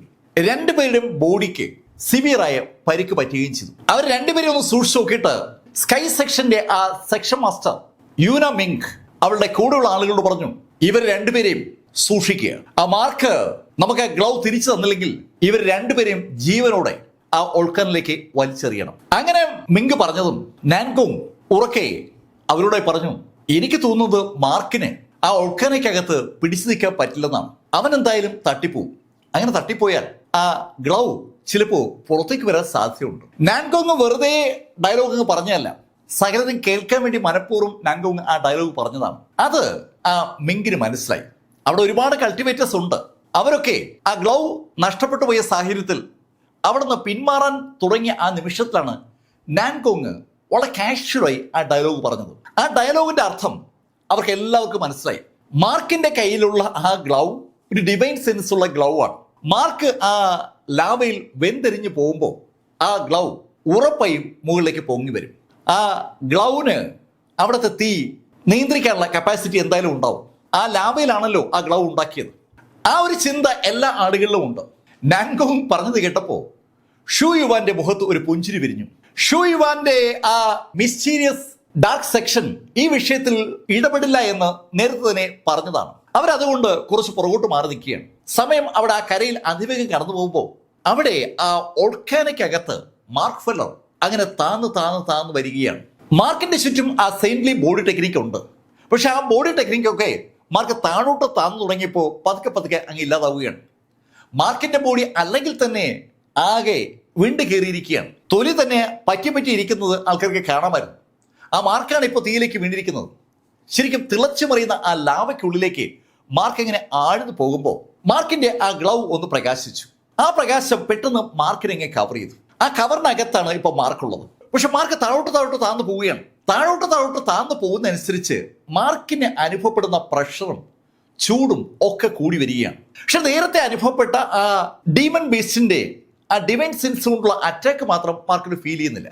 ആ ഡീമൺ ബീസ്റ്റ് ഇപ്പോ എന്തായാലും പൂർണ്ണമായും നിശബ്ദനാണ്. താഴേക്ക് താഴുന്ന മാർക്ക് അവിടെ പിടിച്ചു നിൽക്കാൻ ശ്രമിക്കുന്നുണ്ട്, പക്ഷെ പറ്റുന്നില്ല. ശരിക്കും തീ മാർക്കിനെ എങ്ങനെ കൊത്തി വലിക്കുകയാണ്. മാർക്കിന്റെ ചുറ്റുമുള്ള ആ ഗ്ലൗ കൊണ്ടുള്ള കവർ പോലും ഏതാണ്ട് നഷ്ടമാകും അല്ലെങ്കിൽ ഏതാണ്ട് കത്തിപ്പോകും എന്നുള്ള ഘട്ടം എത്തിയതും മാർക്കിന് വളരെ ശാന്തമായ ഒരു തലമുടൽ അനുഭവപ്പെട്ടു. പൂ കൊണ്ട് ആരോ ദേഹത്തെ തൊട്ടതുപോലെ ഒരു തോന്നൽ. മാർക്ക് യഥാർത്ഥത്തിൽ ഈ സമയത്ത് കണ്ണുകൾ ഇറുക്കി അടച്ചിരിക്കുകയായിരുന്നു. ആ സമയത്താണ് ആരോ തൊട്ടതുപോലെ മാർക്കിന് തോന്നിയത്. കണ്ണു തുറക്കുന്നതിന് മുന്നേ തന്നെ മാർക്ക് ഒരു ശബ്ദം കേട്ടു. ആ ശബ്ദം കേട്ട മാർക്ക് കണ്ണു തുറന്നതും മാർക്കിന് ചുറ്റുമായി ഒരു കവറുണ്ട്. ആ തീയിൽ നിന്ന് മാർക്കിനെ പ്രൊട്ടക്ട് ചെയ്യുന്ന ഒരു കവർ. ആ കവറിനകത്ത് മറ്റൊരാൾ കൂടിയുണ്ട്. അത് സാക്ഷാൽ ഗാർഡിയനാണ്, മാർക്കിന്റെ പിതാവ്. തന്റെ പിതാവിനെ പെട്ടെന്ന് ആ തീക്കുള്ളിൽ കണ്ടപ്പോൾ മാർക്ക് ഫെല്ലർ ശരിക്കും അമ്പരപ്പോടെ അച്ഛനെ തന്നെ അങ്ങനെ നോക്കി നിൽക്കുകയാണ്. അച്ഛൻ ഇവിടെ? ഹേയ് മാർക്ക്, നീ ശരിക്കും എന്നെ അതിശയിപ്പിച്ചിരിക്കുകയാണ്. മാർക്ക്, നിന്നെ വേണമെങ്കിൽ എനിക്ക് ആ 9 അരിസ്റ്റോക്രാറ്റിക് കുടുംബങ്ങൾക്കൊപ്പം റിസോഴ്സസ് നൽകി വളർത്താമായിരുന്നു. ഞാനത് ചെയ്തില്ല. നീ ഒരു സാധാരണക്കാരനായി വളരട്ടെ എന്ന് കരുതി നിന്നെ ഞാൻ ആ ശൈലിയിലാണ് വളർത്തിയത്. പക്ഷേ കുറച്ച് വർഷങ്ങൾ കഴിഞ്ഞപ്പോൾ നിന്നെ കൾട്ടിവേഷന്റെ പാതയിലേക്ക് കൊണ്ടുവരാൻ ഞാൻ തീരുമാനിച്ചു. അപ്പോഴും നിനക്ക് ഞാൻ റിസോഴ്സസ് നൽകാൻ മടിച്ചിരുന്നു.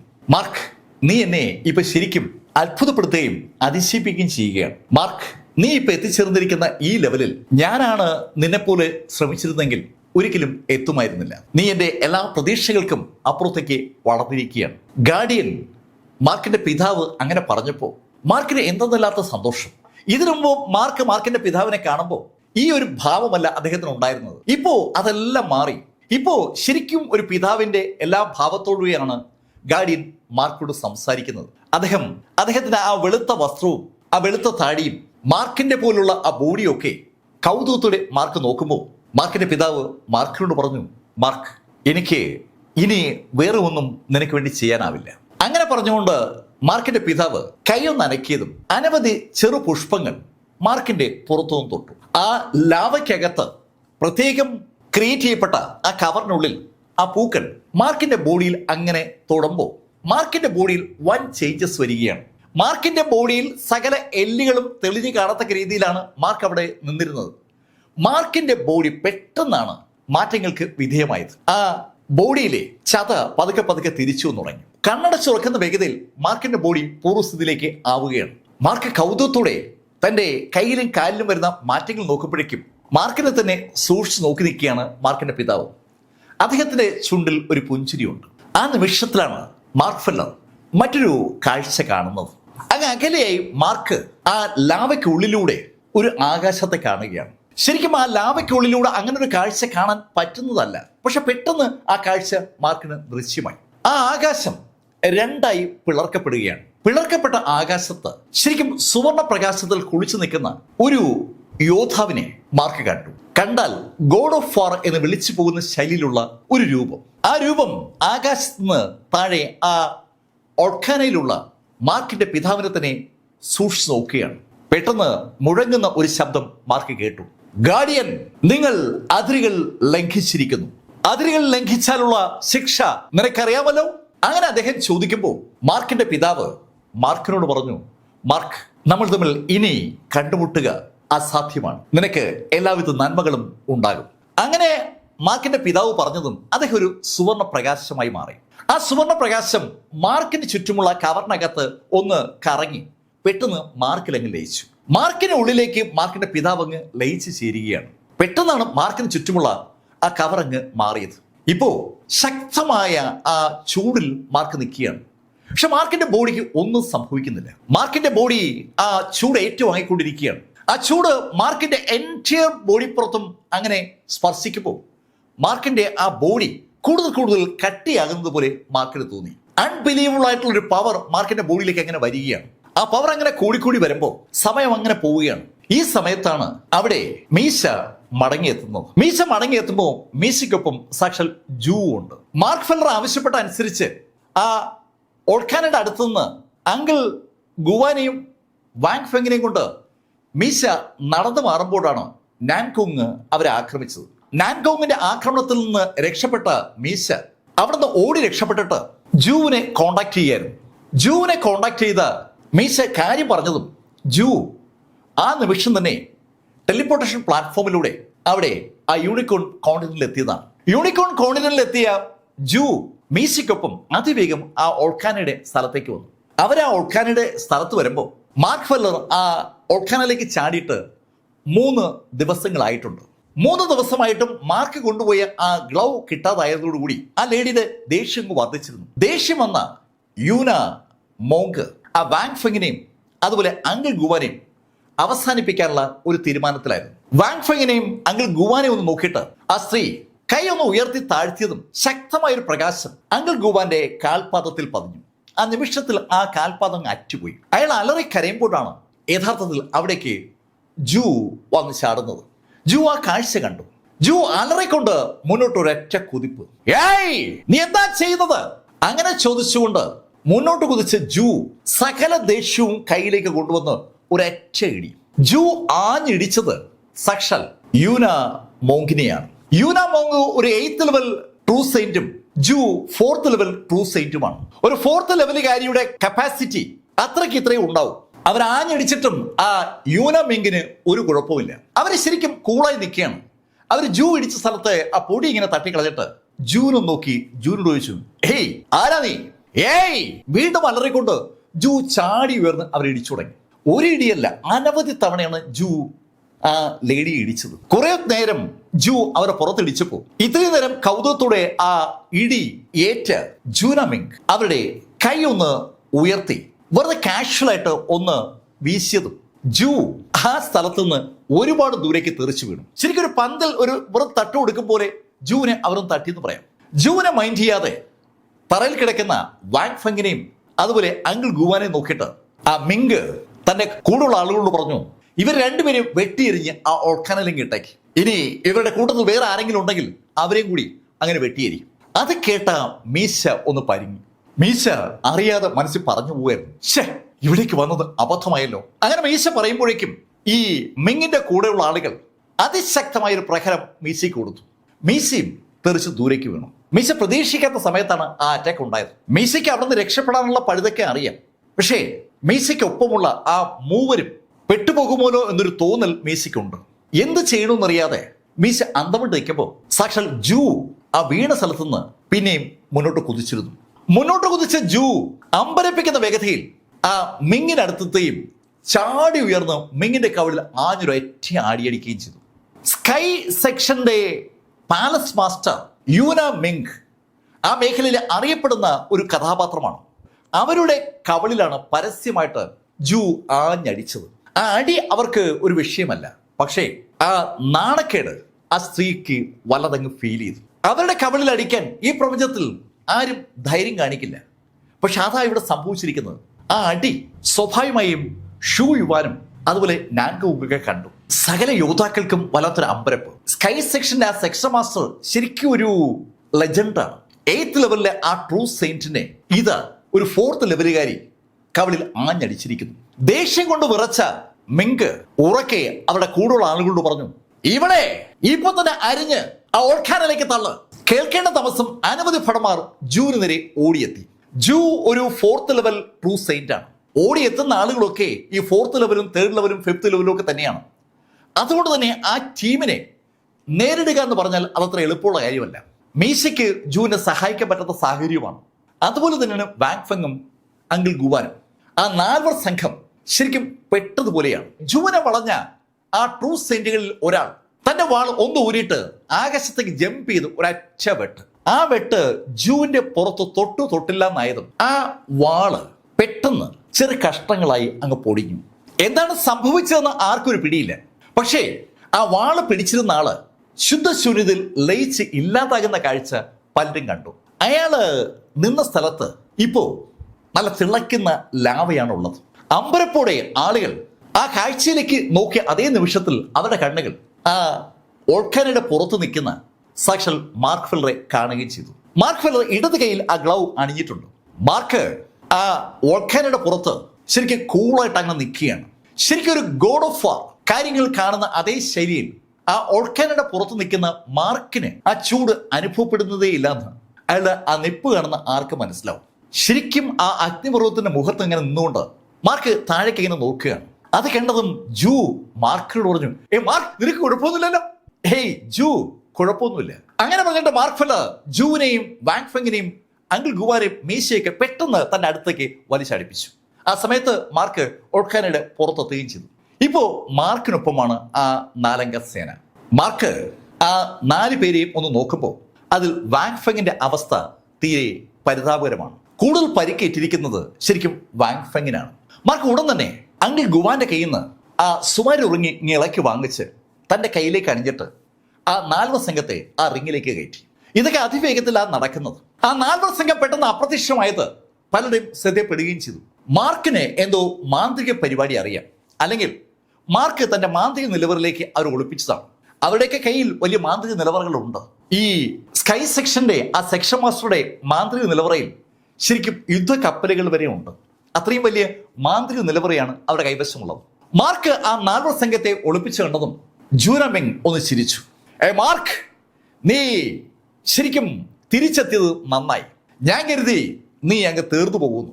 എന്റെ ഗ്ലൗ നഷ്ടപ്പെട്ടല്ലോ എന്ന് ഞാൻ കരുതിയതാണ്. മാർക്ക്, താങ്ക് യു, നീ ആ ഗ്ലൗ തിരികെ കൊണ്ടുവന്നതിന്. മാർക്ക് ആ സ്ത്രീയെ ഒന്ന് സൂക്ഷിച്ചു നോക്കിയിട്ട് അവരോട് പറഞ്ഞു, നിനക്ക് ശരിക്കും ഒരു അഹങ്കാരം ഉണ്ടല്ലേ? മാർക്കിന്റെ ആ ചോദ്യം മിങ്കിനെയും എല്ലാവരെയും ഒന്ന് ചിരിപ്പിച്ചു എന്ന് പറയാം. മാർക്കൊരു 3rd ലെവൽ ട്രൂ സെയിന്റ് ആണ്. അവരാണെങ്കിൽ 8th ലെവലുകാരി. നേരത്തെ 4th ലെവലുകാരിയായ ജൂ അവരെ അറ്റാക്ക് ചെയ്തപ്പോൾ അവർ വെറുതെ കണ്ടുകൊണ്ട് നിൽക്കുകയായിരുന്നു. ജൂവിന്റെ എല്ലാ ഇടിയും അവര് ദേഹത്തെ ഏറ്റു വാങ്ങിയായിരുന്നു. അവസാനം ജൂ അവരെ കവിളടിച്ചപ്പോഴാണ് അവർക്ക് ദേഷ്യം വന്നതും അവർ ജൂവിന് പരിക്കേൽപ്പിച്ചത്. ജൂവിന്റെ കാല് ഏതാണ്ട് മുറിഞ്ഞിട്ടുണ്ട്. മാർക്ക് ഫെല്ലർ ആ ഡയലോഗ് പറഞ്ഞതും ജൂനമിങ് ഒന്ന് ചിരിച്ചു. ജൂന അവളുടെ കൂടെയുള്ള സബോർഡിനേറ്റ്സിനെ നോക്കി. ഒത്തിരി ലേഡി വാരിയേഴ്സ് ഈ ജൂനമിങ്ങിന്റെ സ്കൈ സെക്ഷനിലുണ്ട്.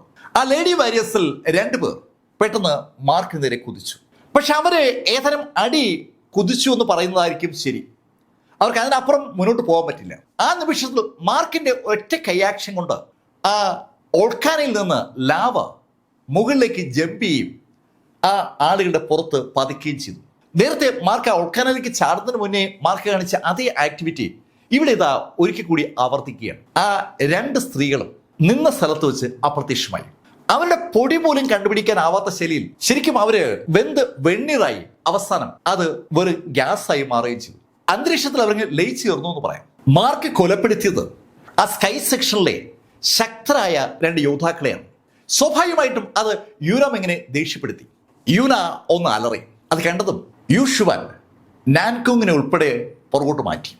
നാൻകോങ്, നമുക്ക് പിന്നീട് ഇടപെടാം. നാൻകോങ് പറയാൻ ആഗ്രഹിച്ച കാര്യമാണ് യൂഷുവാൻ പറഞ്ഞത്. അവിടെ മാർക്കും ആ സ്കൈ സെക്ഷനും തമ്മിൽ ഒരു ഫൈറ്റ് നടക്കും. ആ ഫൈറ്റിന്റെ എൻഡിൽ 2 പേരും ക്ഷീണിക്കുന്ന സമയത്ത് കയറി ഇടപെടുന്നതാണ് നല്ലത്. മാർക്കിന് എത്ര നേരം ആ ലേഡിയോട് പിടിച്ചു നീക്കാൻ പറ്റുമെന്നുള്ള കാര്യത്തിൽ അവർക്കൊക്കെ സംശയമുണ്ട്. മാർക്ക് ഒരു 3rd ലെവലുകാരനാണ്. പക്ഷെ മാർക്കിന്റെ കയ്യിൽ കിടക്കുന്ന ആ ഗ്ലൗ ഒരു ട്രിബുലേഷൻ ലെവൽ ആയുധമാണ് എന്ന കാര്യത്തിൽ ഒരു സംശയമില്ല. അവര് അങ്ങനെ ആലോചിക്കുമ്പോഴേക്കും ആ യൂനമിങ് അവരുടെ കൂടെയുള്ള ഭടന്മാരോട് പറഞ്ഞു, അവനെ പിടിച്ചു കെട്ടി അവന്റെ ആ കയ്യിലെ ഗ്ലൗ എടുക്കുക. കേൾക്കേണ്ട താമസം അനവധി ആളുകൾ മാർക്കിന് നേരെ തിരിച്ചു. ഏകദേശം ഒരു 1/2 ഡസനോളം യോദ്ധാക്കളാണ് മാർക്കിനെ അറ്റാക്ക് ചെയ്യാനായി മുന്നോട്ട് വന്നത്. അവരുടെ കയ്യിൽ വളരെ വളരെ ശക്തിയേറിയ മാന്ത്രിക ആയുധങ്ങളുമുണ്ട്. ആ മാന്ത്രിക ആയുധങ്ങളുമായി അവർ മാർക്കിന് നേരെ കുതിച്ചത് മാത്രമാണ് അവർക്ക് ഓർമ്മയുണ്ടാകുക. മാർക്കിന്റെ കൈ മാർക്കൊന്ന് അനക്കിയതും ആ കൈ പെട്ടെന്ന് ഒരു ഷീൽഡായി മാറി. ശരിക്കും ഒഫൻസീവും ഡിഫൻസീവും ആകാൻ കപ്പാസിറ്റിയുള്ള ഒരു ആയുധമാണ് ആ ഗ്ലൗ എന്ന് അപ്പോഴാണ് ആളുകൾക്ക് മനസ്സിലായത്. മാർക്കിനെ അറ്റാക്ക് ചെയ്ത മുഴുവൻ ആയുധങ്ങളും ആ ഷീൽഡ് തട്ടി തകർന്ന് താഴെ വീണു. ആ നിമിഷത്തിൽ മാർക്ക് ആ ഷീൽഡ് ഒന്ന് ഉയർത്തി ഒരൊറ്റയാടി. മാർക്കിനെ ആക്രമിക്കാൻ വന്ന ആ 6 അംഗ സേന അവിടെ അവസാനിച്ചു. ഇതൊക്കെ പെട്ടെന്നാണ് നടക്കുന്നത്. മിങ്ക് ഈ കാഴ്ച അങ്ങനെ കണ്ടു നിൽക്കുകയാണ്. അവൾ മാർക്കിനോട് പറഞ്ഞു, മാർക്ക് ഫെല്ലർ, നിന്റെ അഹങ്കാരം ശരിക്കും കൂടിയിരിക്കുകയാണ്. എന്റെ അഹങ്കാരം കൂടിയെന്നു. നിന്റെ ആളുകൾ എന്നെ കൊല്ലാൻ വരുമ്പോൾ ഞാനെന്താ കൈയും കെട്ടി നിന്നു കൊടുക്കണം. സ്കൈ സെക്ഷന്റെ ആ ലീഡർ ചോദിക്കുന്ന ചോദ്യം കേട്ടാൽ അങ്ങനെയാണ് തോന്നുക. അത് കേട്ടതും യൂനമിങ് മാർക്കിനോട് പറഞ്ഞു, മാർക്ക്, ചിലപ്പോ അങ്ങനെ വേണ്ടിവരും. ശക്തർ അറ്റാക്ക് ചെയ്യുമ്പോൾ അതിനെ എതിർക്കാതിരിക്കുന്നതാണ് ബുദ്ധി. അങ്ങനെ പറഞ്ഞതും അവർ കൈയൊന്ന് അനക്കിയതും ഒരേ നിമിഷത്തിലാണ്. ആ നിമിഷത്തിൽ നേരത്തെ അവർ സൃഷ്ടിച്ച ശൈലിയിലുള്ള ഒരു പച്ച പുക അവിടെ സൃഷ്ടിക്കപ്പെട്ടു. ആ പുക അതിവേഗം മേഘമായി മാറുകയാണ്. ഒരു കൂറ്റൻ മേഘം, പച്ച നിറത്തുള്ള മേഘം. ആ മേഘം കണ്ണഞ്ചിക്കുന്ന വേഗതയിൽ മാർക്കിനെതിരെ പാഞ്ഞു വന്നു. ആ മേഘത്തിൽ ഇഷ്ടംപോലെ പാമ്പുകൾ നൂന്നു കിടക്കുന്ന ആർക്കും കാണാം. പച്ച നിറത്തുള്ള പാമ്പുകൾ. ആ പാമ്പുകൾ മാർക്കിന്റെ ഡിവൈൻ സെൻസിനെ ലക്ഷ്യമാക്കിയാണ് വരുന്നത്. മാർക്ക് ഫെല്ലറുടെ അടുത്തേക്ക് ആ പാമ്പുകൾ അടങ്ങിയ മേഘം പാഞ്ഞു വന്നതും മാർക്ക് തന്റെ ഇടത് കൈ ഉയർത്തി ഒരു അച്ചയിടി. മാർക്കിനെതിരെ പാഞ്ഞു വന്ന ആ മേഘത്തിലേക്ക് മാർക്കിന്റെ ഇടത് കൈ ഒന്ന് ഉയർന്നതും ആ ഓൾക്കാനയിൽ നിന്ന് അതിശക്തമായ ലാവ ആ മേഘത്തിലേക്ക് ഇടിച്ചു കയറി. സെക്കൻഡുകൾക്കകം ആ മേഘം കഷ്ണം കഷ്ണമായി അങ്ങ് ചിതറി. ആ പാമ്പുകളെ കാണാനേ ഇല്ല. ഒരു മാന്ത്രിക ആയുധമാണ് അവിടെ മിങ്ക് ഉപയോഗിച്ചത്. മാർക്കിന്റെ ആ ഇടിയിൽ അതെല്ലാം അവസാനിച്ചു. ഇപ്പോ ആ മിങ്കിന് ദേഷ്യം ഒരുപാട് കൂടിയിട്ടുണ്ട്. മിങ്ക് ഒന്നും മിണ്ടാതെ മുന്നോട്ടേക്ക് കുതിച്ചു. ഇതുവരെ അവർ ഒരു സ്ഥലത്ത് നിന്നുകൊണ്ടുള്ള അറ്റാക്കായിരുന്നു. ഇപ്പോ മുന്നോട്ട് കുതിച്ച ആ മിങ്ക് കണ്ണടച്ചുറക്കും മുമ്പ് മാർക്കിന്റെ തൊട്ടുമുന്നിലെത്തി. മാർക്കിന്റെ ഡിവൈൻ സെൻസിനെ തൊട്ടടുത്ത് നിന്ന് ആക്രമിക്കുകയാണ് ഇനി അവരുടെ ടാർഗറ്റ്. മാർക്കിന്റെ ഡിവൈൻ സെൻസ് ഒന്ന് കുലുങ്ങിയാൽ ആ നിമിഷം മാർക്ക് വീഴും. അതറിയാവുന്ന മാർക്ക് ഫെല്ലർ അവരടുത്തേക്ക് പാഞ്ഞു വന്നതും മാർക്കിന്റെ ഗ്ലൗ ഉപയോഗിച്ച് ഒരു ഷീൽഡ് സൃഷ്ടിച്ചു. ആ ഷീൽഡ് അതിവേഗം മാർക്കിന് ചുറ്റും ഒരു കവർ ഉണ്ടാക്കുകയാണ്. ഈ നിമിഷത്തിൽ മാർക്കിന് തൊട്ടുമുന്നിൽ എത്തിക്കഴിഞ്ഞിരുന്ന മിങ്ക് അവരുടെ അതിശക്തമായ ആയുധങ്ങളുമായി മാർക്കിന് നേരിട്ടു. അവരുടെ കൈ ഒന്ന് അനങ്ങിയതും പല ശൈലിയിലുമുള്ള പാമ്പുകൾ മാർക്കിനെ ആക്രമിച്ചു തുടങ്ങി. പക്ഷെ മാർക്കിന്റെ ബോഡി തൊടാൻ കഴിയാത്ത ശൈലിയിൽ മാർക്കിന് ചുറ്റും ആ ഗ്ലൗ വഴി ഉണ്ടായ ആ ബാരിയർ ഉണ്ട്. ആ സ്ത്രീ പെട്ടെന്ന് കൈയൊന്നുയർത്തി ഒരൊറ്റ ഇടി. അവർ വിചാരിച്ചതുപോലെ പക്ഷെ ആ ഷീൽഡ് തകർന്നില്ല. പക്ഷെ വേറൊരു കാര്യം സംഭവിച്ചു. അവര് ഒന്ന് പുറകോട്ട് മാറിയിട്ട് മറ്റൊരു ശൈലിയിൽ ഒരു അറ്റാക്ക് നടത്തി. അതിവേഗതയിൽ മാർക്കിന് ചുറ്റുമായി ഒരു ഫ്യൂംസ് അതിന്റെ ഫലമായി ഉണ്ടായത്. ഒരു പുക മാർക്കിന് ചുറ്റും സൃഷ്ടിക്കുകയാണ്. മാർക്കിനെ സഫോക്കേറ്റ് ചെയ്ത് കൊല്ലാനുള്ള ഒരു പരിപാടി. അവരുടെ കയ്യിലുള്ള എല്ലാം ഈ മനസ്സിനെ പിടിച്ച് കെട്ടുന്ന അല്ലെങ്കിൽ ഡിവൈൻ സെൻസിനെ പിടിച്ച് ഉലയ്ക്കുന്ന ആക്രമിക്കുന്ന സംവിധാനങ്ങളാണ്. അവർ ആ അറ്റാക്ക് തുടങ്ങിയതും മാർക്ക് ഫെല്ലർ മുകളിലേക്ക് കുതിച്ചു. ശരിക്കും മാർക്ക് മുകളിലേക്ക് കുതിച്ചതും അത് അവസരമാക്കിയെടുത്ത ആ സ്ത്രീ കൈയൊന്ന് അനക്കുമ്പോൾ അനവധി അമ്പുകൾ മാർക്കിന് നേരെ പാഞ്ഞു തുടങ്ങി. എല്ലാം വിഷം നിറച്ച അമ്പുകളാണ്. അവർ ഈ വിഷ പ്രയോഗത്തിൽ ഒരു അഗ്രഗണിയാണെന്ന് ആ ആക്ഷൻ വിളിച്ചു പറയുകയാണ്. കണ്ടഞ്ചിക്കുന്ന വേഗത്തിലാണ് അവരിതൊക്കെ ചെയ്യുന്നത്. അവരൊരു 8th ലെവൽ ട്രൂ സെയിന്റ് ആണ്. അവർ ഇതുവരെയും അവരുടെ ട്രൂ സെയിന്റ് കപ്പാസിറ്റി മാർക്കിന് നേരെ ഉപയോഗിച്ചിട്ടില്ല. മാർക്കിനെതിരെ ആ വിഷം വെച്ചുള്ള കളി മാത്രമാണ് അവർ കളിക്കുന്നത്. മാർക്ക് ഫെല്ലർ അത് വിജയകരമായി തടുത്തതും ആ സ്ത്രീ മാർക്കിനൊന്ന് സൂക്ഷിച്ചു നോക്കി. നീ ഒരു 3rd ലെവൽ ട്രൂ സെയിന്റ് ആണ്, അതുകൊണ്ടാണ് നിനക്കെതിരെ ഞാൻ എന്റെ പവർ എടുക്കാത്തത്. പക്ഷേ ഇനി അത് വേണ്ട. അങ്ങനെ പറഞ്ഞ ആ സ്ത്രീ ഒന്ന് അലറി. ആ അലർച്ച ശരിക്കും ആ എൻറ്റയർ മേഖലയിലും വല്ലാത്തൊരു പ്രകമ്പനം ഉണ്ടാക്കിയെന്ന് പറയാം. ആ പ്രകമ്പനം അങ്ങനെ ഉണ്ടായതും അവർക്ക് ചുറ്റും അതിശക്തമായ ഒരു ഓറ ഉണ്ടായി. ഒരു 8th ലെവലിലെ ട്രൂ സെയിന്റിന്റെ അതിശക്തമായ ഓറ. മാർക്ക് 3rd ലെവലിലാണ്. ഈ ഓറകൾ തമ്മിൽ ഒരുപാട് വ്യത്യാസമുണ്ട്. വൻ പ്രഷർ മാർക്കിന് കൊടുക്കാൻ കഴിയുന്ന ശൈലിയിൽ ആ ഓറ അങ്ങ് വികസിച്ചു വരികയാണ്. മാർക്ക് അതിശക്തിയായ മിങ്കിന്റെ ആ ഓറ ഒന്ന് നോക്കിയിട്ട് മുന്നോട്ട് കുതിച്ച് കൈകൊണ്ട് ഒരൊറ്റ ഇടി. ഇപ്രാവശ്യം മാർക്ക് തന്റെ ഫിസിക്കൽ സ്ട്രെങ്ത് ആണ് ഉപയോഗിച്ചത്. ശരിക്കും വലത് കൈ കൊണ്ടാണ് മാർക്ക് ആ സ്ത്രീയെ ആഞ്ഞിടിച്ചത്. മാർക്കിന്റെ ഇടത് കൈയിൽ ആ ഗ്ലൗ ഉണ്ട്. ആ ഗ്ലൗ മാർക്ക് തൊടാതെയാണ് വലത് കൈ കൊണ്ട് ഇടിച്ചത്. ആ സ്ത്രീയും അതിശക്തമായി മാർക്കിനെതിരെ ഒരൊറ്റ ഇടി. മാർക്കിന്റെ വലത് കൈയും അവരുടെ വലത് കൈയും തമ്മിൽ കൂട്ടിമുട്ടിയതും മാർക്ക് ഫെല്ലർ ഒത്തിരി പുറകോട്ടങ്ങ് തെറിച്ചു. 3rd ലെവൽ ട്രൂ സെയിന്റിനേക്കാൾ ഒരുപാട് മുകളിലാണല്ലോ 8th level true Saint. Mark ഒത്തിരി പുറകോട്ട് തെറിച്ചതും ആ സ്ത്രീ ചിരിച്ചുകൊണ്ട് മാർക്കിനോട് പറഞ്ഞു, മാർക്ക് 8th ലെവലും 3rd ലെവലും തമ്മിൽ ഒരുപാട് വ്യത്യാസമുണ്ട്. അങ്ങനെ പറഞ്ഞ ആ ലേഡി അവരുടെ തൊട്ടുപുറകിൽ നിൽക്കുന്ന ഒരു 6 ടീമിനെ നോക്കി. അവരുടെ സ്കൈ സെക്ഷനിൽ ശക്തരായ 1 ഡസൻ ആളുകളാണ് ഉള്ളത്. അതിൽ 1ാം സ്ഥാനം ആ പവലിയൻ മാസ്റ്റർക്കാണ്. അത് കഴിഞ്ഞ് വരുന്ന 6 പേരാണ് അവിടെ നിൽക്കുന്നത്. ഇതുവരെയും ഈ ഫൈറ്റിലൊന്നും ബന്ധപ്പെടാതെ അവര് ആ മിങ്കിന്റെ പുറകിൽ അങ്ങനെ നിലയുറപ്പിച്ചിരിക്കുകയായിരുന്നു. മിങ്കിന്റെ ബോഡി ഗാർഡുകളായി ഉണ്ടായിരുന്ന ആ ലേഡികൾ മാത്രമാണ് നേരത്തെ അറ്റാക്കിൽ പങ്കെടുത്തത്. ആ 6 പേർക്കും കാര്യം മനസ്സിലായി. 8th ലെവലിലെ മിങ്ക് ഒരു കാരണവശാലും 3rd ലെവലിലെ മാർക്കിനെ നേരിടേണ്ട ആളല്ല. ആ 6 പേരും അത് മനസ്സിലാക്കിക്കൊണ്ട് അവരുടെ മാന്ത്രിക ആയുധങ്ങളുമായി മുന്നോട്ട് കുതിച്ചു. ഈ സമയത്ത് മാർക്ക് ഫെല്ലർ വീടിനടുത്തുനിന്ന് എണീറ്റ് ശരിയായി നിൽക്കുകയാണ്. മാർക്ക് തനിക്ക് നേരെ പാഞ്ഞു വരുന്ന ആ 6 ടീമിനെ നോക്കി. മാർക്കിനും കളയാൻ സമയമില്ല. മാർക്ക് ആ നിമിഷത്തിൽ കൈ ഒന്ന് പുറകോട്ടാക്കിയിട്ട് ഒന്ന് മുകളിലേക്ക് ഉയർത്തി താഴോട്ടാക്കി. ശരിക്കും പുറകോട്ടാക്കി മുകളിലോട്ടാക്കി താഴോട്ടാക്കിയതും ഒരു ആർക്കിന്റെ രൂപത്തിൽ മാർക്കിന്റെ പുറകിൽ നിന്ന് ആ ലാവ അവർക്ക് നേരെ പാഞ്ഞു വന്നു. ശരിക്കും മുകളിലേക്ക് പോയി താഴേക്ക് പാഞ്ഞു വരുന്ന ആ ലാവയ്ക്ക് ഒരു ശബ്ദം കൂടി ഉണ്ടാക്കാൻ പറ്റുന്നുണ്ട്. ഡ്രാഗണുകളുടെ ശബ്ദം, അമ്പരപ്പിക്കുന്ന ചെവി തുളപ്പിക്കുന്ന ആ ഡ്രാഗൺ ശബ്ദത്തോടു കൂടി ആ 6 ലാവകളും മാർക്കിന് നേരെ പാഞ്ഞു വരുന്ന ആ ആളുകളുടെ മുകളിലേക്ക് പാഞ്ഞു കയറിയതും മിങ്ക് ഉൾപ്പെടെ സകലരും ഞെട്ടിത്തരിച്ചു പോവുകയാണ്. അവരുടെ സ്കൈ സെക്ഷനിലെ അതിശക്തരായ 6 യോദ്ധാക്കൾ ആ നിമിഷം അപ്രത്യക്ഷമായി. കണ്ടുപിടിക്കാൻ പോലും ബാലൻസ് ഇല്ലാത്ത ശൈലിയിൽ അവർ ആ ലാവയിൽ ലയിച്ചു പോയിരിക്കുകയാണ്. ഇപ്പൊ നമുക്ക് കാണാൻ കഴിയുന്നത് ആ ലാവ വീണ സ്ഥലത്ത് പതുക്കെ പതുക്കെ കറുത്ത രൂപങ്ങൾ ഉണ്ടാകുന്നതാണ്. കറുത്ത പാറകൾ രൂപം കൊള്ളുകയാണ്. മാർക്ക് ഫില്ലറത്തിനെ ദേഷ്യത്തോട് നോക്കിയ മിങ് അലറിക്കൊണ്ട് മുന്നോട്ട് കുതിച്ചതും മാർക്ക് അതേ വേഗതയിൽ മുന്നോട്ട് കുതിച്ചു. മാർക്കിനെതിരെ സകല ആയുധങ്ങളും എടുത്ത് ആ ലേഡി ഉപയോഗിച്ചതും മാർക്ക് ഫില്ലർ ആകാശത്തേക്ക് ചാടി ഉയർന്നിട്ട് കൈ രണ്ടും താഴേക്ക് കൊണ്ടുവന്നതും മാർക്കിന്റെ ആ കൈക്കൊപ്പം ആകാശത്തോടെ ലാവ ഇങ്ങനെ താഴേക്ക് പെയ്തിറങ്ങി. എന്താണ് സംഭവിക്കുന്നതെന്ന് ആളുകൾക്ക് മനസ്സിലാക്കുമ്പോഴേക്കും അത് സംഭവിച്ചു കഴിഞ്ഞു. ആ എൻറ്റയർ ലാവയും ആ മിങ്ങിന്റെ തലയിൽ കൂടി താഴേക്ക് വീണു. ആ ലാവ താഴേക്ക് വീണ ആ നിമിഷത്തിൽ അവരാ കാഴ്ച കണ്ടു. നേരത്തെ സാക്ഷാൽ മിങ് നിന്ന സ്ഥലത്ത് കുറച്ച് കറുത്ത എന്തോ കാണുന്നു.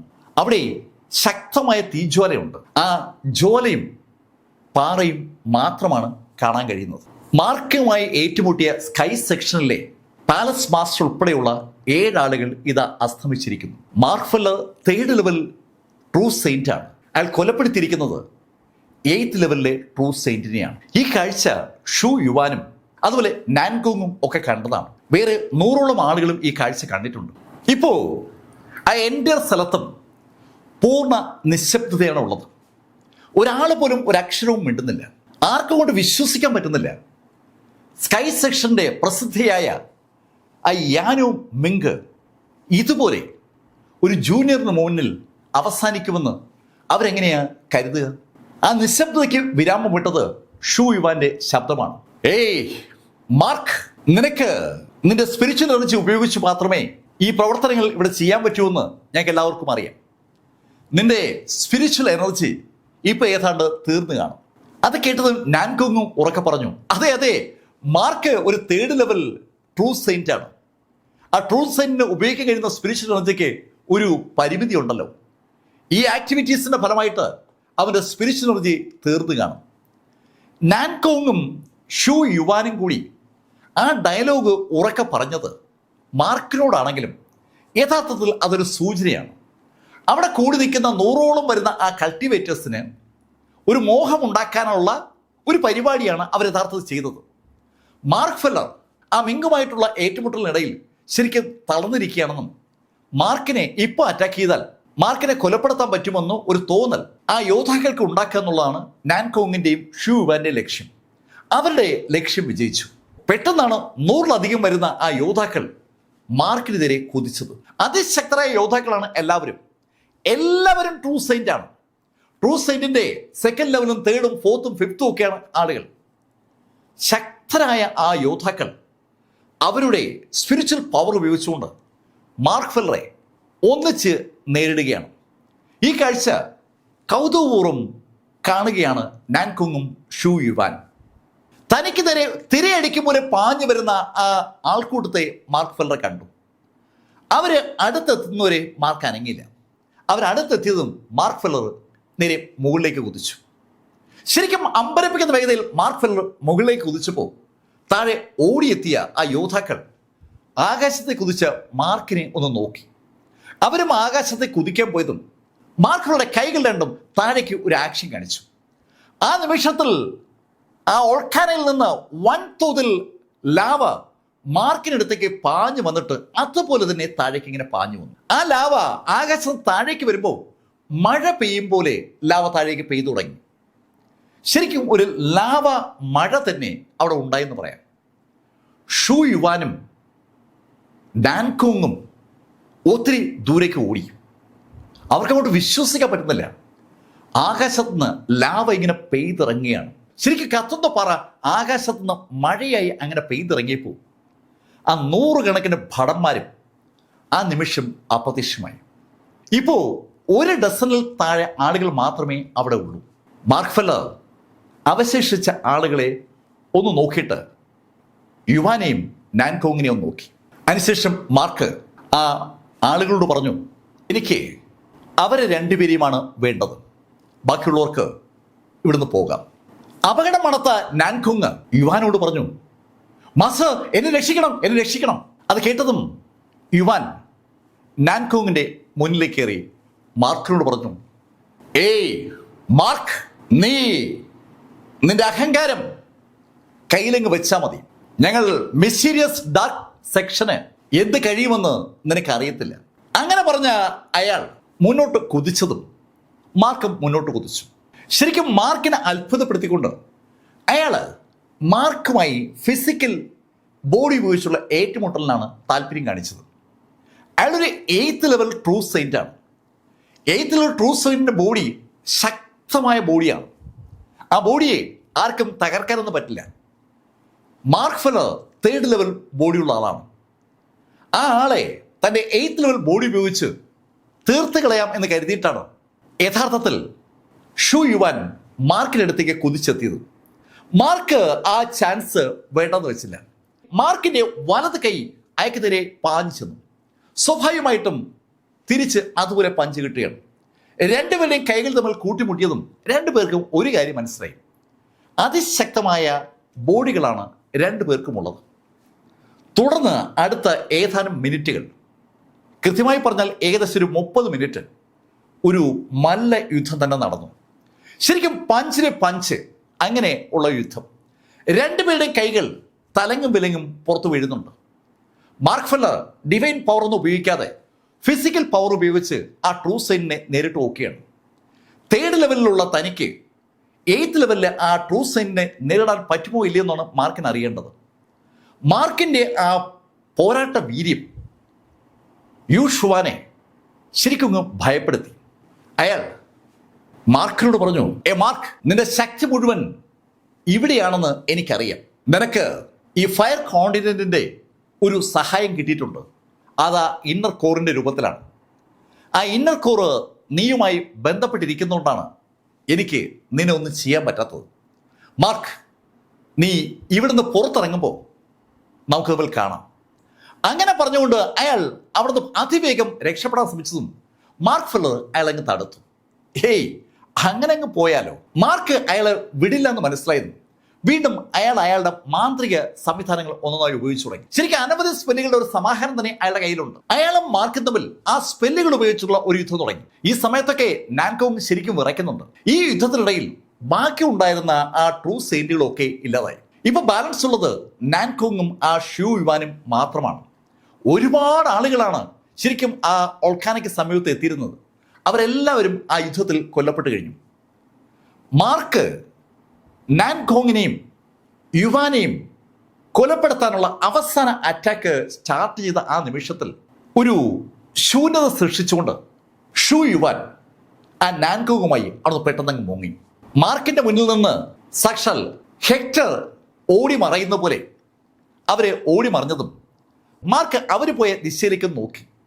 മാർക്കിനെ ഡിവൈനായി ആക്ടിവേറ്റ് ചെയ്താൽ മാർക്കിന് അവർ പോയ ദിശ അറിയാം. മാർക്ക് എന്തുകൊണ്ടോ അത് ചെയ്തില്ല. അതേപോലെ മാർക്ക് പെട്ടെന്ന് തൻ്റെ ശക്തിയുടെ ഒരു അംശം ആ സുമേരു റിങ്ങിനകത്തേക്ക് കയറ്റിവിട്ടു.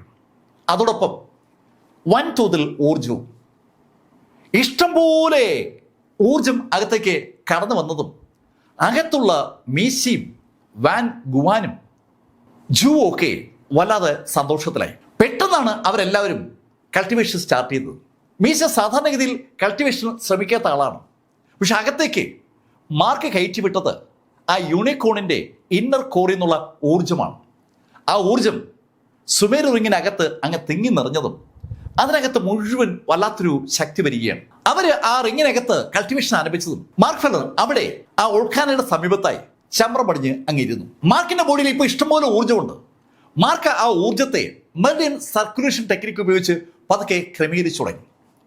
ആ ക്രമീകരണം അതിവേഗത്തിൽ അങ്ങ് നടക്കുകയാണ്. മാർക്ക് ആ മെറിഡിയൻ സർക്കുലേഷൻ ടെക്നിക്ക് ഉപയോഗിച്ച് മാർക്കിന്റെ ബോഡിയിൽ ആ ആക്ടിവിറ്റീസ് കംപ്ലീറ്റ് ചെയ്തുകൊണ്ടിരുന്നതും മാർക്കിന് തന്നെ അത് മനസ്സിലായി. താൻ 3rd ലെവലിൽ നിന്ന് 4th ലെവലിലേക്ക് കടന്നിരിക്കുകയാണ്. ശരിക്കും ഒരു ക്വാളിറ്റേറ്റീവ് ചേഞ്ച് മാർക്കിന് സ്വയം ഫീൽ ചെയ്തു. 4th ലെവലിലേക്ക് താൻ കടന്നു എന്ന് മനസ്സിലായതും മാർക്ക് ഫെല്ലർ നേരെ സുമേരു റിങ്ങിനകത്തേക്ക് കടന്നു. മാർക്കിനെ കണ്ടതും ജൂവും അങ്കിൾ ഗുവാനും അതുപോലെ മീശയും സന്തോഷത്തോടെ മാർക്കിനടുത്തേക്ക് ഓടി വന്നു. മാർക്ക്, ഇപ്പോഴാ ഒരു ആശ്വാസമായത്. ജൂ മാർക്കിനെ ഒന്ന് സൂക്ഷിച്ചു നോക്കി. മാർക്ക്, നീ ഇപ്പോൾ എൻ്റെ അതേ ലെവലിൽ എത്തിയിരിക്കുകയാണ്. ഈ കണക്കിന് പോയാൽ നീ എന്നെ ഓവർടേക്ക് ചെയ്യും. അല്ല, നീ എന്നെ ഓവർടേക്ക് ചെയ്ത് കഴിഞ്ഞു. അങ്ങനെ പറഞ്ഞ ജൂ മാർക്കിനോട് പറഞ്ഞു, മാർക്ക്, ഞാൻ എന്തായാലും ഇനി കൾട്ടിവേറ്റ് ചെയ്യാമെന്ന് തീരുമാനിച്ചിരിക്കുകയാണ്. എനിക്ക് ഇവിടെ നിന്ന് ഇറങ്ങിക്കഴിഞ്ഞാൽ ഉടൻ പറകത്തേക്ക് പോകണം. അവിടെ വെച്ച് കൾട്ടിവേറ്റ് ചെയ്ത് നിന്റെ ഒപ്പം എത്താൻ പറ്റുമെന്ന് നോക്കണം. അത് കേട്ടപ്പോൾ മീശ പറഞ്ഞു, മാർക്ക്, നീ ആ വാങ് ഫെങ്ങിനൊന്ന് നോക്കി. വാങ് ഫെങ്ങിന്റെ പരിക്കെല്ലാം ഭേദമായിട്ടുണ്ട്, പക്ഷേ ഡിവൈൻ സെൻസിന് ഒരു തകരാറുണ്ട്. മാർക്ക് വാങ് ഫെങ്ങിന്റെ അടുത്തിരുന്നിട്ട് വാങ് ഫെങ്ങിനെ മാർക്ക് ആ നെതർ വേൾഡിന്റെ സോൾ ടോർമെന്റിങ് ടെക്നിക്ക് പഠിപ്പിച്ചു. മാർക്കിന് ഇപ്പോൾ അത് നിയന്ത്രിക്കാനുള്ള കപ്പാസിറ്റിയും ഉണ്ട്. ആ ടെക്നിക്ക് വാങ് ഫെങ്ങിനെ പഠിപ്പിച്ച മാർക്ക് ഫെല്ലർ മാർക്കിന്റെ നിലവറയിൽ മാർക്ക് കരുതിയിരുന്ന സകല സോളുകളെയും അബ്സോർവ് ചെയ്യാൻ വാങ് ഫെങ്ങിനെ പഠിപ്പിച്ചു. ആ സോളുകൾ അയാൾ അബ്സോർവ് ചെയ്ത് തുടങ്ങിയോടുകൂടി അയാളുടെ ആ ഡിവൈൻ സെൻസിന് ഏറ്റ പരിക്ക് പെട്ടെന്ന് അങ്ങ് ഭേദമായി. മാർക്കിനെ അപേക്ഷിച്ച് വളരെ കുറച്ച് പരിക്കേ അവനുണ്ടായിരുന്നുള്ളൂ. എന്തായാലും ആ ഡിവൈൻ സെൻസ് ഭേദമാക്കാൻ ഏറ്റവും എളുപ്പമുള്ള മാർഗം ആ സാത്താന്മാരുടെ സോൾ അബ്സോർവിംഗ് ടെക്നിക്ക് തന്നെയാണ്. വാങ് ഫെങ്ങിന്റെ ബോഡി ഏതാണ്ട് ശരിയായത് ബോധ്യമായതും മീശ മാർക്കിനോട് പറഞ്ഞു, മാർക്ക്, എന്നെ ഒന്ന് പുറത്തേക്ക് വിട്ടെ. ഞാൻ ഈ കൾട്ടിവേഷനുമായി ഇതിനകത്ത് കഴിഞ്ഞാൽ എൻ്റെ കാര്യങ്ങളൊന്നും നടക്കത്തില്ല. മീശ ശരിക്കും ഒരു എക്സ്പ്ലോററാണ്. ശവക്കല്ലറകൾ കുത്തി തുറക്കുക, നിധികൾ കണ്ടുപിടിക്കുക, ഇതൊക്കെയാണല്ലോ മീശയുടെ ഹോബി എന്ന് പറയുന്നത്. അതറിയാവുന്ന മാർക്ക് മീശയെ ആ സുമേരി റിങ്ങൊന്ന് പുറത്തിറക്കിയപ്പോൾ മീശ മാർക്കിനോട് പറഞ്ഞു, മാർക്ക്, നമുക്കിനിയും കണ്ടുമുട്ടാം. ഈ സമയത്ത് ജൂ മാർക്കിനോട് പറഞ്ഞു, മാർക്ക്, എന്നെ കൂടി പുറത്തു വിടാം. ഞാനേ പറകേറ്ററിലേക്ക് പോവാം. ഞാൻ പറഞ്ഞല്ലോ, നിന്റെ പുറകിൽ ആകാതെ നിനക്കൊപ്പം കൂടാനാണ് എൻ്റെ ലക്ഷ്യം. കൾട്ടിവേഷനിൽ എപ്പോഴും ജൂ മാർക്കിന്റെ മുകളിൽ നിൽക്കാൻ ആഗ്രഹിക്കുന്ന ആളാണ്. വേറൊന്നുമല്ല, മാർക്കിന് എന്തെങ്കിലും ബുദ്ധിമുട്ടുണ്ടെങ്കിൽ മാർക്കിനെ സംരക്ഷിക്കുക എന്നുള്ളതാണ് ജൂവിന്റെ ലക്ഷ്യം. ജൂവിനോട് കൂടുതൽ പറഞ്ഞിട്ട് കാര്യമില്ലെന്നറിയാവുന്ന മാർക്ക് പിന്നെ നിർബന്ധിച്ചില്ല. ജൂവിന് പക്ഷേ മാർക്ക് ആ ഇമ്മോർട്ടൽ ബൈൻഡിങ് റോപ്പ് കൈമാറി. നേരത്തെ അവിടെ ആ മോങ്കുമായി യുദ്ധം നടക്കുന്നതിനിടയിൽ മാർക്കിനെ ആക്രമിക്കാനായി അവർ ഇമ്മോർട്ടൽ ബൈൻഡിങ് റോപ്പ് ഉപയോഗിച്ചിരുന്നു. പക്ഷെ അതൊന്നും മാർക്കിന്റെ വിഷയമല്ലാത്തതുകൊണ്ട് മാർക്ക് അത് പിടിച്ചെടുത്ത് അപ്പോഴേ നിലവറയ്ക്കുള്ളിൽ വെച്ചതാണ്. അതാണ് മാർക്ക് ഇപ്പോൾ ജൂവിന് ഹാൻഡ് ഓവർ ചെയ്തത്. ജൂ, ഇത് ഇമ്മോർട്ടൽ ബൈൻഡിങ് റോപ്പാണ്. ജൂവിന് ഇത് ഗുണം ചെയ്യും. ജൂ ഉടൻ തന്നെ അത് അവരുടെ നിലവറയിലേക്ക് മാറ്റി. അതിനെയൊന്നും ഡിപ്പെൻഡ് ചെയ്യുന്ന ആളെ അല്ല ജൂ, എന്നാലും മാർക്ക് കൊടുത്തതല്ലേ എന്ന് കരുതി അവരങ്ങ് വാങ്ങിച്ചതാണ്. മാർക്ക് ആ സുമേരി റിങ്ങിനെ പുറത്തിറങ്ങി ആ അഗ്നിപർവ്വതത്തിന്റെ അടുത്ത് ഒറ്റയ്ക്ക് ഇങ്ങനെ നിൽക്കുകയാണ്. ശരിക്കും ഒരു വലിയ യുദ്ധം നടന്ന സ്ഥലത്താണ് മാർക്ക് നിൽക്കുന്നത്. അവിടെ നിൽക്കുമ്പോൾ മാർക്കിന് വല്ലാത്തൊരു ഊർജം ഫീൽ ചെയ്യാണ്. യൂണിക്കോൺ ബീസ്റ്റിന്റെ ഏരിയ എന്നാണ് ആ സ്ഥലം അറിയപ്പെട്ടിരുന്നത്. ആ യൂണിക്കോൺ ബീസ്റ്റിന്റെ ഇന്നർ കോറാണ് ഇപ്പൊ മാർക്കിന്റെ സ്ട്രെങ്ത് ആയി മാറിയിരിക്കുന്നത്. ആ ഇന്നർ കോർ ഉപയോഗിച്ചാണ് യഥാർത്ഥത്തിൽ ആ ഗ്ലൗസ് ഉണ്ടാക്കിയിരിക്കുന്നത്. ആ ഗ്ലൗ ഇന്നർ കോറും മാർക്കിന്റെ കയ്യിലുണ്ടായിരുന്ന ഡിവൈൻ ആർട്ടിഫാക്റ്റുകളും ഊജിയുടെ വസ്ത്രവും ഒക്കെ ചേർന്ന് ഒരു സംഭവമായി മാറിയിരിക്കുകയാണ്. മാർക്ക് അതിനെക്കുറിച്ചൊക്കെ ഞാൻ ആലോചിച്ചിരിക്കുമ്പോൾ മാർക്കിന് ഒരു ടെലിപ്പതിക് മെസ്സേജ് കിട്ടി. പിയാവുടെ ശബ്ദമാണ് മാർക്ക് കേട്ടത്. മാർക്ക്, എന്താ ഞാൻ ഈ കേൾക്കുന്നത്? ഞങ്ങളുടെ സെക്ഷൻ മാസ്റ്ററെ മാർക്ക്, നീ അവസാനിപ്പിച്ചെന്നു. പിയാവോ, ഞാനായിട്ട് അങ്ങോട്ട് വടക്കിന് നിന്നതല്ല. എന്നെ അറ്റാക്ക് ചെയ്തപ്പോൾ അവരെ ഞാനങ്ങ് തട്ടി, അത്രയേ ഉള്ളൂ. അല്ല പിയാവോ, എന്താ പ്രതികാരം ചോദിക്കാൻ വല്ല ഉദ്ദേശമുണ്ടോ?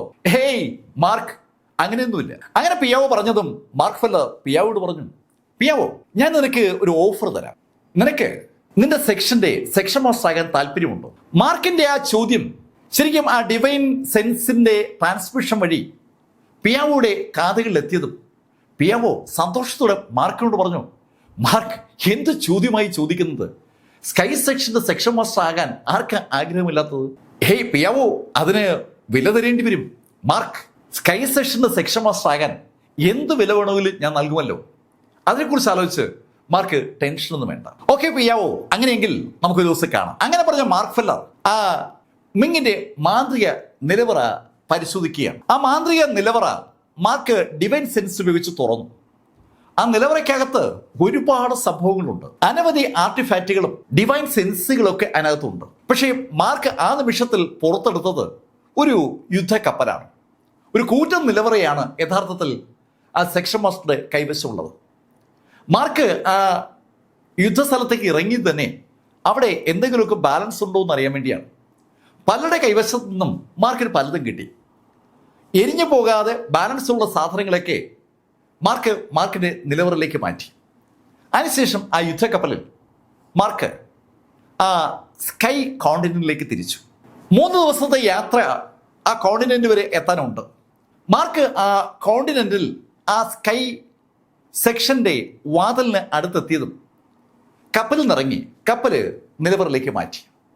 അതിനുശേഷം മാർക്ക് കൂളായിട്ട് ആ കോട്ടവാതിൽ വഴി അകത്തേക്ക് കടന്നു. കോട്ടവാതിൽ വഴി മാർക്ക് ഫെല്ലർ അകത്തേക്ക് കടന്നതും 4 ആളുകൾ മാർക്കിനെ തടുത്തു. ഏയ്, ആരാ നിങ്ങൾ? എന്താ ഇവിടെ? ഞാൻ നിങ്ങളുടെ സെക്ഷൻ മാസ്റ്ററെ കൊന്നിട്ട് ഇങ്ങോട്ട് വന്നതാണ്. മാർക്കിന്റെ ഡയലോഗ് കേട്ട് മാർക്കിനെ തടുക്കാൻ വന്ന ആളുകൾ പെട്ടെന്ന് അറിയാതെ 2 വശത്തേക്കായി മാറിപ്പോവുകയാണ്. മാർക്ക് കൂളായി നടന്ന് പ്രധാന ഹാളിലെത്തി. അവിടെ സെക്ഷൻ മാസ്റ്ററുടെ കസേരയിൽ മാർക്ക് വന്നങ്ങനെ ഇരുന്നതും അനവധി ആളുകൾ അവിടേക്ക് ഓടിയെത്തി. ഏയ്, ആരതേ? എന്താ നീ കാണിക്കുന്നത്? സെക്ഷൻ മാസ്റ്റർ കസേര കയറിയിരിക്കുന്നു.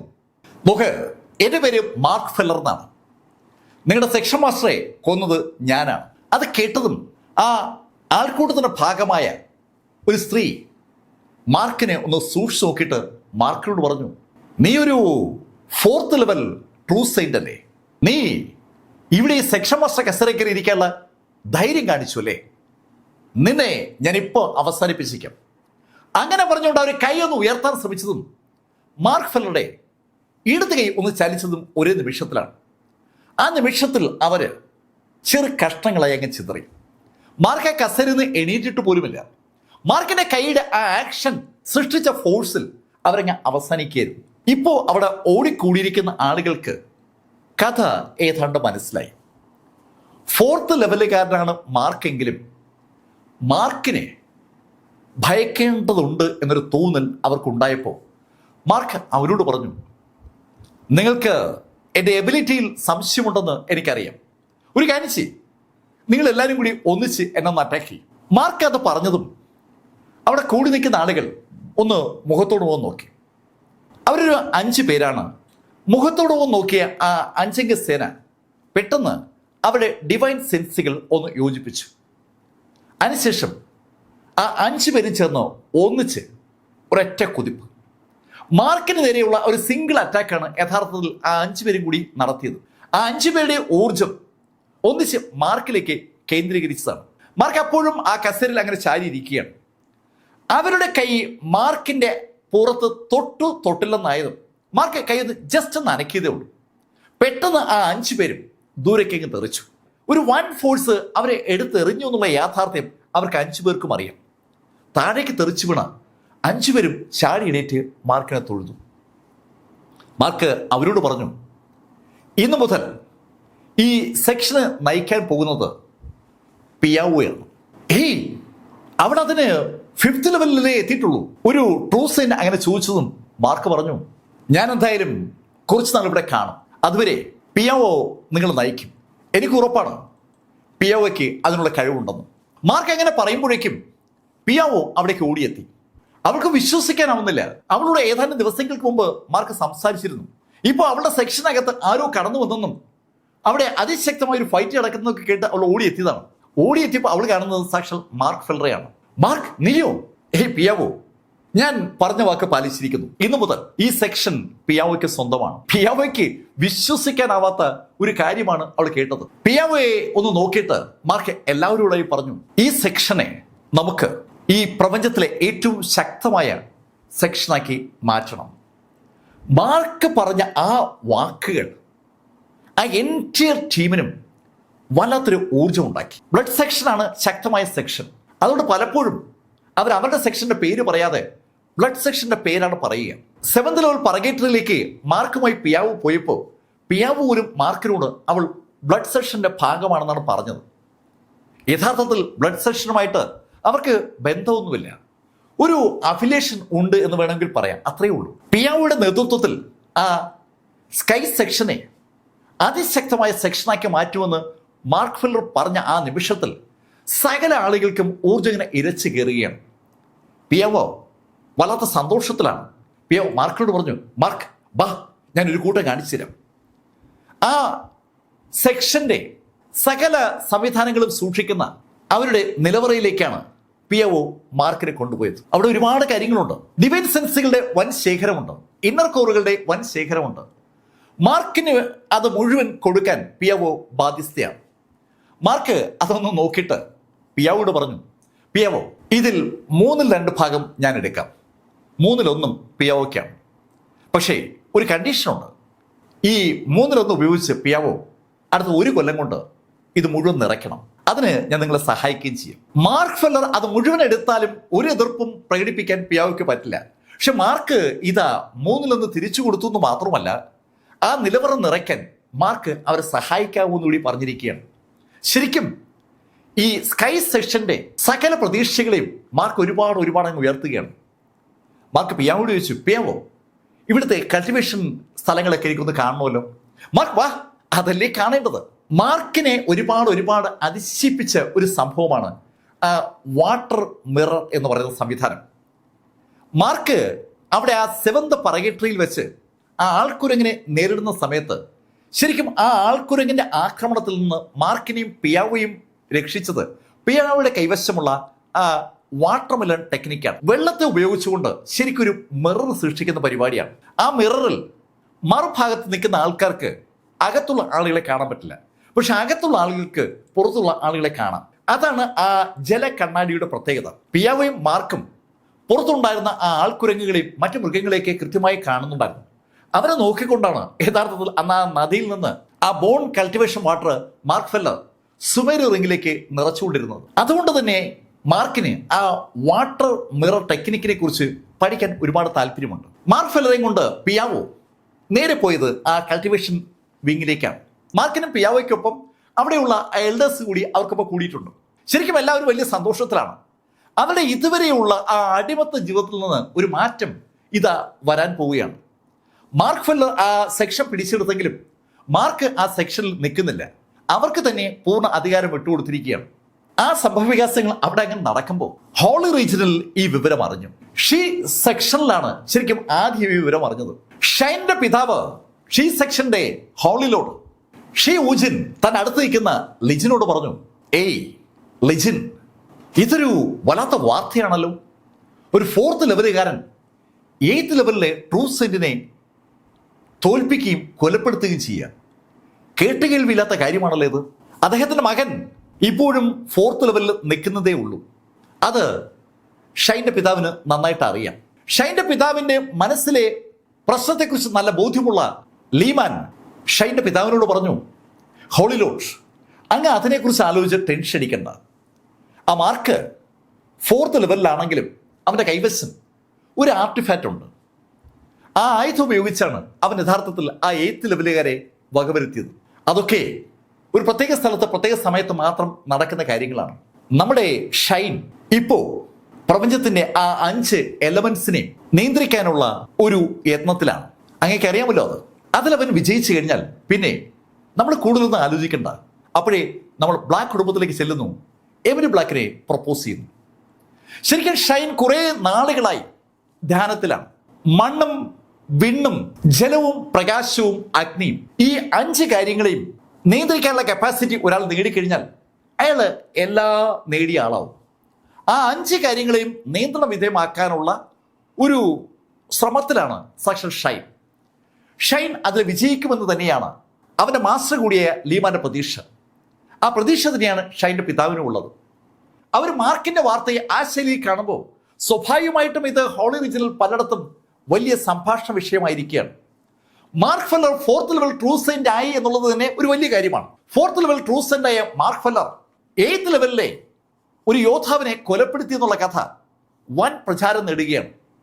ശരിക്കും ഈ സമയത്ത് ഒരുപാട് സന്തോഷം നമുക്ക് സാക്ഷാൽ സെയിന്റസ് ഗൂവിൽ കാണാം. സെയിന്റസ് ഗൂ മാർക്കിൽ ഒരു തീപ്പൊരി നേരത്തെ തന്നെ കണ്ടിരുന്നു. അവൻ ഈ പ്രപഞ്ചത്തിലെ അതിശക്തനായ ഒരു വ്യക്തിയായി മാറുമെന്ന് തുടക്കം മുതലേ പറയുന്ന വ്യക്തിയാണ് സെയിന്റസ് ഗൂ. മാർക്കിനെ ഒരു സഹോദരനെ പോലെ, ഒരു ട്രൂ ഫ്രണ്ടിനെ പോലെയാണ് സെയിന്റസ് ഗൂ കാണുന്നത്. സെയിന്റസ് ഗൂവിനോട് ഈ വിവരങ്ങൾ പറഞ്ഞ ആ യാവോ കുടുംബത്തിലെ നൈനാന് സെയിന്റസ് ഗൂവിന്റെ ആ സന്തോഷം അങ്ങനെ ഇഷ്ടപ്പെടുന്നില്ല. അവൻ കഷ്ടിച്ച് ട്രൂ സെന്റ് 3rd ലെവലിൽ എത്തിയിട്ടുള്ളൂ. ആ സമയത്താണ് മാർക്ക് ഫെല്ലർ 4th ലെവലിൽ എത്തിയിരിക്കുന്നത്. അതുമാത്രമല്ല, മാർക്ക് 8th ലെവലുകാരനെയൊക്കെ പരാജയപ്പെടുത്തിയിരിക്കുകയാണ്. 4th ലെവലിലുള്ള എമിലി ബ്ലാക്കിന് ആ വാർത്ത ഒരുപാട് സന്തോഷമായി. മാർക്കിന് അപകടം പറ്റി എന്ന് പേടിച്ചിരിക്കുമ്പോഴാണ് മാർക്ക് ഫെല്ലർ 4th ലെവലിലേക്ക് കടന്നുവെന്നും 8th ലെവലിലെ ഒരു ട്രൂ സെയിന്റിനെ കൊലപ്പെടുത്തിയെന്നും ഏകദേശം 100ഓളം ട്രൂ സെയിന്റുകളെ ഒറ്റയടിക്ക് അവസാനിപ്പിച്ചു എന്നുള്ള കഥകളൊക്കെ ആ ഹോളി റീജിയനിൽ എത്തിയത് എമിലി ബ്ലാക്കിനും അങ്കിൾ യാനിനും ഒരുപാട് സന്തോഷം. അവിടെയൊക്കെ ആ കഥ ഇങ്ങനെ നടക്കുമ്പോൾ അങ്ങ് അകലെ ആ മിസ്റ്റീരിയസ് ഡാർക്ക് സെക്ഷനിൽ സാക്ഷാൽ ഷൂ യുവാൻ ആ അപകടം മുന്നിൽ കാണുകയാണ്. ഏത് നിമിഷത്തിൽ വേണമെങ്കിലും മാർക്ക് ഫെല്ലർ ആ മിസ്റ്റീരിയസ് ഡാർക്ക് സെക്ഷനിലേക്ക് കടന്നു വരും. അങ്ങനെ മാർക്ക് വന്നാൽ അയാൾക്ക് നേരിടാൻ പറ്റുമോ എന്നൊരു സംശയം അയക്കൊണ്ട് അയാൾ നാൻകോങ്ങിനോട് പറഞ്ഞു, ഏയ് നാൻകോങ്, നീ ഇപ്പോൾ തന്നെ ബ്ലഡ് സെക്ഷനിൽ വിവരം അറിയിക്കണം. അവിടെ നിന്ന് യോദ്ധാക്കളെ ഇവിടേക്ക് വരുത്തണം. അതിന് നമ്മൾ എന്ത് വില കൊടുക്കേണ്ടി വന്നാലും കുഴപ്പമില്ല. മാർക്ക് ഇവിടേക്ക് വരുമെന്ന് തന്നെയാണ് എൻ്റെ പ്രതീക്ഷ. അവൻ ഇവിടെ വന്നാൽ തിരിച്ച് അവൻ ജീവനോടെ പുറത്തു പോകാൻ പാടില്ല. മാർക്ക് ഫെല്ലർ ഉറപ്പായും ആ സെക്ഷൻ ആക്രമിക്കും എന്നുള്ളൊരു പ്രതീക്ഷ അത് പറയുന്ന സമയത്ത് ഷൂ യുവാനുണ്ട്. അതേ സമയത്ത് അവിടെ ആ സ്കൈ സെക്ഷനിൽ വാട്ടർമെലൺ ടെക്നിക്ക് പഠിച്ചു കഴിഞ്ഞ മാർക്ക് അനവധി പുതിയ ടെക്നിക്കുകളൊക്കെ അവിടുന്ന് പഠിക്കുകയാണ്. ആ പഠിക്കുന്ന സമയത്ത് മാർക്ക് പിയാവോട് പറഞ്ഞു, പിയാവോ, ഞാൻ അടുത്തതായി ടാർഗറ്റ് ചെയ്യുന്നത് ആ മിസ്റ്റീരിയസ് ഡാർക്ക് സെക്ഷനെയാണ്. ഇനി അവർ വേണ്ട. മാർക്ക്, നീ വിചാരിക്കുന്ന പോലെ അത് സിമ്പിൾ അല്ല. അവർക്ക് ആ ബ്ലഡ് സെക്ഷനുമായിട്ട് നല്ല ബന്ധമുണ്ട്. പിയാവോ, അതൊന്നൊരു വിഷയമല്ല. മാർക്ക്, ഞാൻ കൂടെ വരണോ? വേണ്ട, ഞാൻ ഒറ്റയ്ക്ക് മതി, അതാണ് സേഫ്. അങ്ങനെ പറഞ്ഞ മാർക്ക് ഫെല്ലർ ആ സെക്ഷനിൽ നിന്ന് നേരെ മിസ്റ്റീരിയസ് ഡാർക്ക് സെക്ഷനിലേക്ക് തിരിച്ചു. കഥയുടെ ഈ ഭാഗം ഞാനിവിടെ അവസാനിപ്പിക്കുന്നു. അടുത്ത ഭാഗവുമായി അടുത്ത ദിവസം വീണ്ടും കാണാം. ഇതുവരെ മാർക്ക് ഫെല്ലറുടെ കഥ നിങ്ങളോട് പറഞ്ഞത് എം ലൈഫിൽ നിന്ന് BS ചന്ദ്രമോഹൻ.